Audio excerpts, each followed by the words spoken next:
ಎಲ್ಲರಿಗೂ ನಮಸ್ಕಾರ. ಗುರುದೀಕ್ಷಾ ಅಕಾಡೆಮಿ ಪ್ರಸ್ತುತಪಡಿಸುವ ದ ಹಿಂದೂ ಕನ್ನಡ ವಿಶ್ಲೇಷಣೆ ಕಾರ್ಯಕ್ರಮಕ್ಕೆ ತಮಗೆಲ್ಲ ಸ್ವಾಗತ. ಈ ಒಂದು ವಿಡಿಯೋದಲ್ಲಿ ನಾವು ಈ ದಿನದ ಪ್ರಮುಖ ದಿನಪತ್ರಿಕೆಗಳಲ್ಲಿ ಬಂದಿರುವಂತಹ ಕೆಲವು ಆರ್ಟಿಕಲ್ಸ್ಗಳನ್ನು ನೋಡ್ತೀವಿ. ಆ್ಯಂಡ್ ವಿತ್ ರೆಸ್ಪೆಕ್ಟ್ ಟು ನಮ್ಮ exam point of view important ಆಗಿರುವಂತಹ ಆರ್ಟಿಕಲ್ಸ್ನ ಮಾತ್ರ ನಾವು ನೋಡ್ತಾ ಇದ್ದೀವಿ. ಸೊ ಈಗ ಮೊದಲ ಆರ್ಟಿಕಲ್ನ ನೋಡೋಣ. India's Russian oil imports at 6 month high in November. So ಈ ಒಂದು ಆರ್ಟಿಕಲ್ ಏನಿದೆ ಇದು ನಮ್ಮ ಪ್ರಿಲಿಮ್ಸ್ ಎಕ್ಸಾಮ್ಗೂ ಅಷ್ಟೇ, ಮೇನ್ಸ್ ಎಕ್ಸಾಮ್ಗೂ ಅಷ್ಟೇ, ಎರಡಕ್ಕೂ ಇಂಪಾರ್ಟೆಂಟ್ ಆಗುತ್ತೆ. ಯಾಕೆ ಅಂತಂದರೆ ಇಲ್ಲಿ ಕ್ರೂಡ್ ಆಯಿಲ್ ಇಂಪೋರ್ಟ್ಸ್ ಅಂತ ಬಂದಾಗ ಭಾರತ ತನ್ನದೇ ಆದ ಸ್ವಂತ ಒಂದು ಕ್ರೂಡ್ ಆಯಿಲ್ ಸೋರ್ಸಸ್ ಇಲ್ಲದೆ ಇರುವಂಥ ಕಾರಣ ಏನು ಮಾಡುತ್ತೆ, ಬೇರೆ ಒಂದು ದೇಶಗಳಿಂದ ಅದನ್ನ ಇಂಪೋರ್ಟ್ ಮಾಡ್ಕೊಳ್ತಾ ಇದೆ. ಸೊ ಎಸ್ಪೆಷಲಿ ಇಲ್ಲಿ ನಾವು ಎಲ್ಲಿಂದ ಮಾಡ್ಕೋತಾ ಇದ್ದೀವಿ, ಹೆಚ್ಚಿನದಾಗಿ ಎಲ್ಲಿಂದ ಮಾಡ್ತಾ ಇದ್ದೀವಿ ಅಂದರೆ ಈ ಒಂದು ರೀಸೆಂಟ್ ಡೇಟಾ ಪ್ರಕಾರ ರಷ್ಯಾದಿಂದ ನಾವು ಹೆಚ್ಚಿನದ ಒಂದು ಪ್ರಮಾಣದಲ್ಲಿ ಕ್ರೂಡ್ ಆಯಿಲನ್ನು ಇಂಪೋರ್ಟ್ ಮಾಡ್ಕೋತಾ ಇದ್ದೀವಿ. ಸೊ ಈಗ ಒಂದು ನವಂಬರ್ 2025 ಒಂದು ಡೇಟಾನ ನೋಡಿದ್ರೆ ಭಾರತ ಸುಮಾರು 7.7 ಮಿಲಿಯನ್ ಟನ್ನಷ್ಟು ಕಚ್ಚಾ ತೈಲವನ್ನು ರಷ್ಯಾದಿಂದ ನಾವು ಇಂಪೋರ್ಟ್ ಮಾಡ್ಕೋತಾ ಇದ್ದೀವಿ ಅಥವಾ ಆಮದು ಮಾಡ್ಕೋತಾ ಇದ್ದೀವಿ ಅಂತ ಹೇಳ್ಬೋದು. ಆ್ಯಂಡ್ ಇದನ್ನು ನಾವು ಲಾಸ್ಟ್ 6 months ಲಾಸ್ಟ್ 6 months ಅಂದರೆ ಇದು ನವಂಬರ್ 2025 ಡೇಟಾ ಆಗಿರೋದ್ರಿಂದ ಕಳೆದ ಆರು ತಿಂಗಳು ಅಂದರೆ ಮೇ 2025 ನಾವು ಚೆಕ್ ಮಾಡಿಕೊಂಡ್ರೆ ಇದು 6 month ಹೈಯಲ್ಲಿ ಇದೆ ಅನ್ನುವಂಥದ್ದು. ಆ್ಯಂಡ್ ಆಲ್ಸೋ ಈ 7.7 million tons of crude oil ಏನಿದೆ ಇದು ನಮ್ಮ ಭಾರತದ ಇಂಪೋರ್ಟ್ಸ್, ಇವಾಗ ಟೋಟಲ್ ಇಂಪೋರ್ಟ್ಸ್ ಏನಿದೆ ಕ್ರೂಡ್ ಆಯಿಲ್ದು ಅಥವಾ ಕಚ್ಚಾ ತೈಲದ ಒಂದು ಆಮದು ಏನು ಮಾಡ್ಕೋತಾ ಇದ್ದೀವಿ ಅದರಲ್ಲಿ ಹೋಲ್ ಪರ್ಸೆಂಟೇಜ್ ನೋಡಿದಾಗ 35% ಅಷ್ಟು ನಾವು ರಷ್ಯಾಯಿಂದನೇ ಇಂಪೋರ್ಟ್ ಮಾಡ್ಕೋತಾ ಇದ್ದೀವಿ. ಇದು ಒಂದು ರೀತಿಯಲ್ಲಿ ಇಂಪಾರ್ಟೆಂಟ್ ಆಗುತ್ತೆ. ಮತ್ತೊಂದು ಪಾಯಿಂಟ್ ಇಲ್ಲಿ ಏನು ಇಂಪಾರ್ಟೆಂಟ್ ಆಗುತ್ತೆ ಅಂದರೆ ಇದರ ಜೊತೆಗೆ ನಾವು US ಜೊತೆ ಕೂಡ ಮಾತುಕತೆಯನ್ನು ನಡೆಸ್ತಾ ಇದ್ದೀವಿ. ಸೊ ದಟ್ ಅಲ್ಲಿಂದ ಕೂಡ ಕಚ್ಚಾ ತೈಲವಾದ ಒಂದು ಆಮದು ಏನಿದೆ ಆ ಒಂದು ಕ್ವಾಂಟಿಟಿಯನ್ನು ಹೆಚ್ಚು ಮಾಡೋದಕ್ಕೆ. ಸೊ ಈಗ ಸದ್ಯಕ್ಕೆ US ಅನ್ನು ನಾವು ನೋಡಿದ್ರೆ ಸುಮಾರು 13% ಅಷ್ಟು ಇಂಡಿಯಾದ ಆಯಿಲ್ ಇಂಪೋರ್ಟ್ಸ್ ಏನಿದೆ, ಇಂಡಿಯಾದ ಕಚ್ಚಾ ತೈಲವನ್ನು ನಾವು ಏನು ಆಮದು ಮಾಡ್ಕೋತಾ ಇದ್ದೀವಿ ಅದರಲ್ಲಿ ಸುಮಾರು 13% ನಾವು USA ಮಾಡ್ಕೋತಾ ಇದ್ದೀವಿ.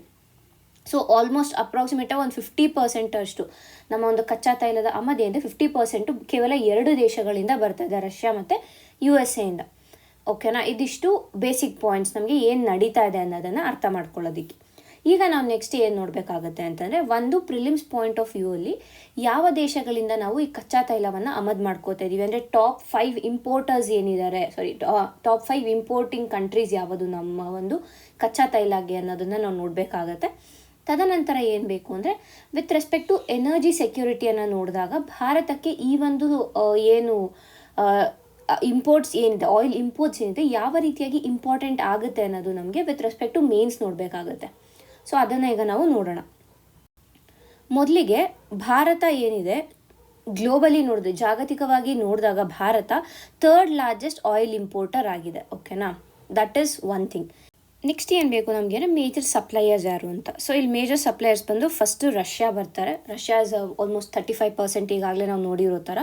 ತದನಂತರ ಇರಾಕ್ ಆಲ್ಮೋಸ್ಟ್ 20 to 23% ಅಷ್ಟು ಇರಾಕ್ ಸಪ್ಲೈ ಮಾಡುತ್ತೆ. ನಂತರ ಸೌದಿ ಅರೇಬಿಯಾ ಬರುತ್ತೆ, ಅಪ್ರಾಕ್ಸಿಮೇಟ್ಲಿ 16 to 18% ಅಷ್ಟು ಸೌದಿ ಮಾಡುತ್ತೆ. ತದನಂತರ ಬರುವಂಥದ್ದು USA ಬಂದು ಈಗಾಗಲೇ ನಾವು ನೋಡಿರೋ ಥರ 13% ಅಷ್ಟು USA ಬರ್ತಾ ಇದೆ. ಆ್ಯಂಡ್ 5th ಪೊಸಿಷನ್ ಬಂದು UAEಗೆ ಬರುತ್ತೆ. UAE is around 8 to 10% of imports. So ರಷ್ಯಾಯಿಂದ ಹೈಯೆಸ್ಟ್ ಆಗಿ ನಾವು ಇಂಪೋರ್ಟ್ ಮಾಡ್ಕೋತಾ ಇರೋದು. ತದನಂತರ Iraq, Saudi, USA, UAE. So ಈ ಟಾಪ್ 5 ಮೇಜರ್ ಸಪ್ಲೈಯರ್ಸ್ ಯಾರಿದ್ದಾರೆ ಭಾರತಕ್ಕೆ ಅದು ಕೂಡ ನಮಗೆ ವಿತ್ ರೆಸ್ಪೆಕ್ಟ್ ಟು ಪ್ರಿಲಿಮ್ಸ್ ನೋಡಿದಾಗ ಇಂಪಾರ್ಟೆಂಟ್ ಆಗುತ್ತೆ. ಒಂದು ಯಾವ ರೀತಿಯಾದ ಕ್ವೆಶನ್ಸ್ ಬರಬಹುದು ಅಂತಂದರೆ ಈ ಒಂದು ಮೇಜರ್ ಸಪ್ಲೈಯರ್ಸ್ ಏನಿದ್ದಾರೆ ಆ್ಯಸ್ ಪರ್ ದೇರ್ ಅಂತೀವಿ ಇಂಪೋರ್ಟಿಂಗ್ ಕ್ವಾಂಟಿಟಿ ಅಥವಾ ಕ್ವಾಂಟಿಟಿ ಪರ್ಸೆಂಟೇಜ್ ಮೇಲೆ ಆರ್ಡರನ್ನು ಕೇಳ್ಬೋದು ಒಂದು. ತದನಂತರ ಏನು ಅಂದರೆ ಸ್ಟೇಟ್ಮೆಂಟ್ ಬೇಸ್ಡಲ್ಲಿ ಕೇಳ್ಬೋದು. ಫಾರ್ ಎಕ್ಸಾಂಪಲ್ ಈಗ Iraq is the major oil supplier for India ಅನ್ನೋವಂಥ ಒಂದು ಸ್ಟೇಟ್ಮೆಂಟ್ ಬೇಸ್ಡಲ್ಲಿ ಕೇಳಿದ್ರೆ ಆ ಸ್ಟೇಟ್ಮೆಂಟ್ ರಾಂಗ್ ಆಗುತ್ತೆ, because now it is Russia. So ಆ ಒಂದು ನಿಟ್ಟಿನಲ್ಲಿ ನಾವು ಈ ಒಂದು ಏನು ಮೇಜರ್ ಸಪ್ಲೈಯರ್ಸ್ನ ಒಂದು ಲಿಸ್ಟ್ ಇದೆ, ಅಟ್ಲೀಸ್ಟ್ ಟಾಪ್ 5 ಲಿಸ್ಟ್ ನಿಮಗೆ ಗೊತ್ತಿರಬೇಕು ಯಾರ್ಯಾರು ಅಂತ. So Russia, Iraq, Saudi, US and UAE. ಮತ್ತು ಇಲ್ಲಿ ನೆಕ್ಸ್ಟ್ ಏನು ಇಂಪಾರ್ಟೆಂಟ್ ಆಗುತ್ತೆ ಅಂದರೆ ಯಾಕೆ ರಷ್ಯಾದಿಂದ ಈಗ ಇಷ್ಟು ದಿನ ಏನಿತ್ತು ಅಂತಂದರೆ ನವಂಬರ್ ಮುಂಚೆ ನಾವು ನೋಡಿದಾಗ Iraq was highest. Iraq almost 20 to 23% supply ಮಾಡ್ತಾ ಇದ್ದಿದ್ದಂಥದ್ದು.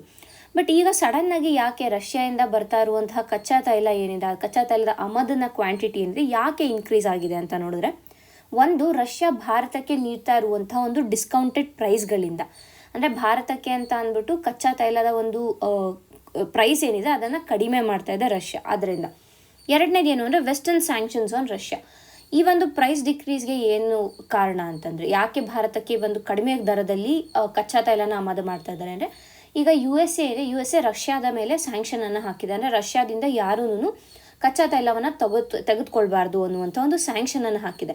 ಸೊ ಆ ಒಂದು ನಿಟ್ಟಿನಲ್ಲಿ ರಷ್ಯಾದಲ್ಲಿ ಏನಾಗ್ತದೆ ಅಂದರೆ ಆಯಿಲ್ ಸಪ್ಲೈ ಜಾಸ್ತಿ ಆಗ್ತದೆ, ಬಟ್ ಡಿಮ್ಯಾಂಡ್ ಕಡಿಮೆ ಆಗ್ತದೆ. ಸೊ ಅವಾಗ ಏನು ಮಾಡುತ್ತೆ, ಸಪ್ಲೈ ಇನ್ಕ್ರೀಸ್ ಆಗಿ ಡಿಮ್ಯಾಂಡ್ ಕಡಿಮೆ ಆಗ್ತಾಯಿದ್ರೆ ಆಬ್ವಿಯಸ್ಲಿ ಪ್ರೈಸಸ್ ಕಡಿಮೆ ಆಗಬೇಕು.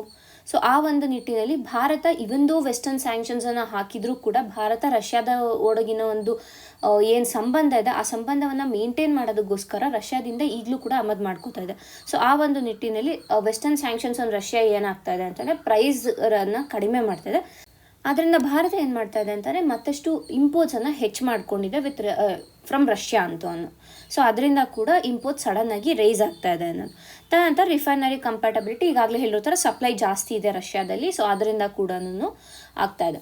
ಸೊ ಇದಿಷ್ಟು ಏನಾಯಿತು ವಿತ್ ರೆಸ್ಪೆಕ್ಟ್ ಟು ಪ್ರಿಲಿಮ್ಸ್. ಏನು what are the reasons for sudden surge in oil imports from Russia ಒಂದು, ನಂತರ ಮೇಜರ್ ಸಪ್ಲೈಯರ್ಸ್ ಆ್ಯಂಡ್ ಭಾರತದ ಸ್ಥಾನ ಏನು ಜಾಗತಿಕವಾಗಿ ನಾವು ನೋಡಿದಾಗ ಭಾರತ ಆಯಿಲ್ ಇಂಪೋರ್ಟ್ಸಲ್ಲಿ ಯಾವ ಒಂದು ಸ್ಥಾನದಲ್ಲಿದೆ ಅನ್ನೋದು ನಮಗೆ ಇಂಪಾರ್ಟೆಂಟ್ ಆಗುತ್ತೆ ವಿತ್ ರೆಸ್ಪೆಕ್ಟ್ ಟು ಪ್ರಿಲಿಮ್ಸ್ ನೋಡಿದಾಗ. ಇನ್ನು ನಾವು ವಿತ್ ರೆಸ್ಪೆಕ್ಟ್ ಟು ಮೇನ್ಸ್ ನೋಡಬೇಕಾಗುತ್ತೆ. ಅಂದರೆ ಈ ರೀತಿಯಾದ ಒಂದು ಇಂಪೋರ್ಟ್ಸ್ ಈಗ ಒಂದೇ ದೇಶ 35% ಫ್ರಮ್ ರಷ್ಯಾ ಅಂತ ಅಂದಾಗ ಇದು ಮೇಜರ್ ನಾವು ರಷ್ಯಾ ಮೇಲೆ ಡಿಪೆಂಡ್ ಆಗಿರೋ ಥರ ಆಗುತ್ತೆ. ಸೊ ಇದರಿಂದ ಯಾವ ರೀತಿಯಾದ ಒಂದು ಪರಿಣಾಮ ಭಾರತದ ಮೇಲೆ ಬೀಳುತ್ತೆ, be it strategic or economic, ಯಾವ ರೀತಿಯಾದ ಪರಿಣಾಮ ಬೀರುತ್ತೆ ಅನ್ನೋದು ಕೂಡ ನಮಗೆ ಇಲ್ಲಿ ಇಂಪಾರ್ಟೆಂಟ್ ಆಗುತ್ತೆ.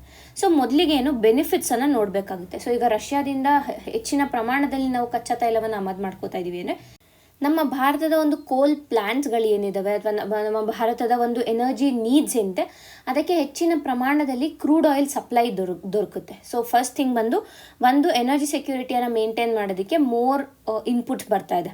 ಸೊ ಅದರಿಂದ ನಂತರ ಏನು ಅಂತಂದರೆ reduce vulnerability of supply shocks.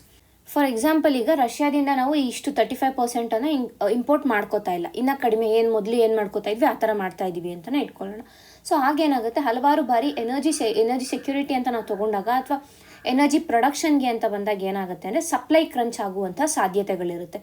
ಅಂದರೆ ಈಗ ಬೇರೆ ದೇಶಗಳಿಂದ ಇಂಪೋರ್ಟ್ ಮಾಡ್ಕೊಳ್ಳೋದಕ್ಕೆ ಭಾರತ ಆಗದೆ ಇರ್ಬೋದು, ಅದರ ಒಂದು ಆಯಿಲ್ ಪ್ರೈಸಸ್ಸಿಂದ ಇರ್ಬೋದು, ಇಲ್ಲ ಅಂತಂದರೆ ಸಪ್ಲೈ ಇಲ್ಲದೆ ಇರುವಂಥ ಕಾರಣ ಇರ್ಬೋದು, ಇಲ್ಲ ಅಂತಂದರೆ ಈ ಆಯಿಲ್ ಎಕ್ಸ್ಪೋರ್ಟಿಂಗ್ ಕಂಟ್ರೀಸ್ ಏನಿರ್ತವೆ, ಫಾರ್ ಎಕ್ಸಾಂಪಲ್ ಒಪೆಕ್ ಕಂಟ್ರೀಸ್ಗಳು ಏನಿರ್ತವೆ, ಇವ್ರು ಕೆಲವು ಸತಿ ಏನು ಮಾಡ್ತಾರೆ ಅಂತಂದರೆ ಬೇಕಂತ ಪ್ರೈಸ್ ರೈಸ್ ಮಾಡೋಕ್ಕೆ ಇಲ್ಲ ಅಂತಂದರೆ ಆ ಒಂದು ಡಿಮ್ಯಾಂಡನ್ನು ಹೆಚ್ಚು ಮಾಡೋದಕ್ಕೆ ಆಯಿಲನ್ನು ಹೋಲ್ಡ್ ಮಾಡ್ತಾರೆ. ಅಂದರೆ ಹೋಲ್ಡಿಂಗ್ ಪ್ರಾಸೆಸ್ ಏನಿದೆ ಆ ಪ್ರಾಸೆಸನ್ನು ಮಾಡ್ತಾರೆ.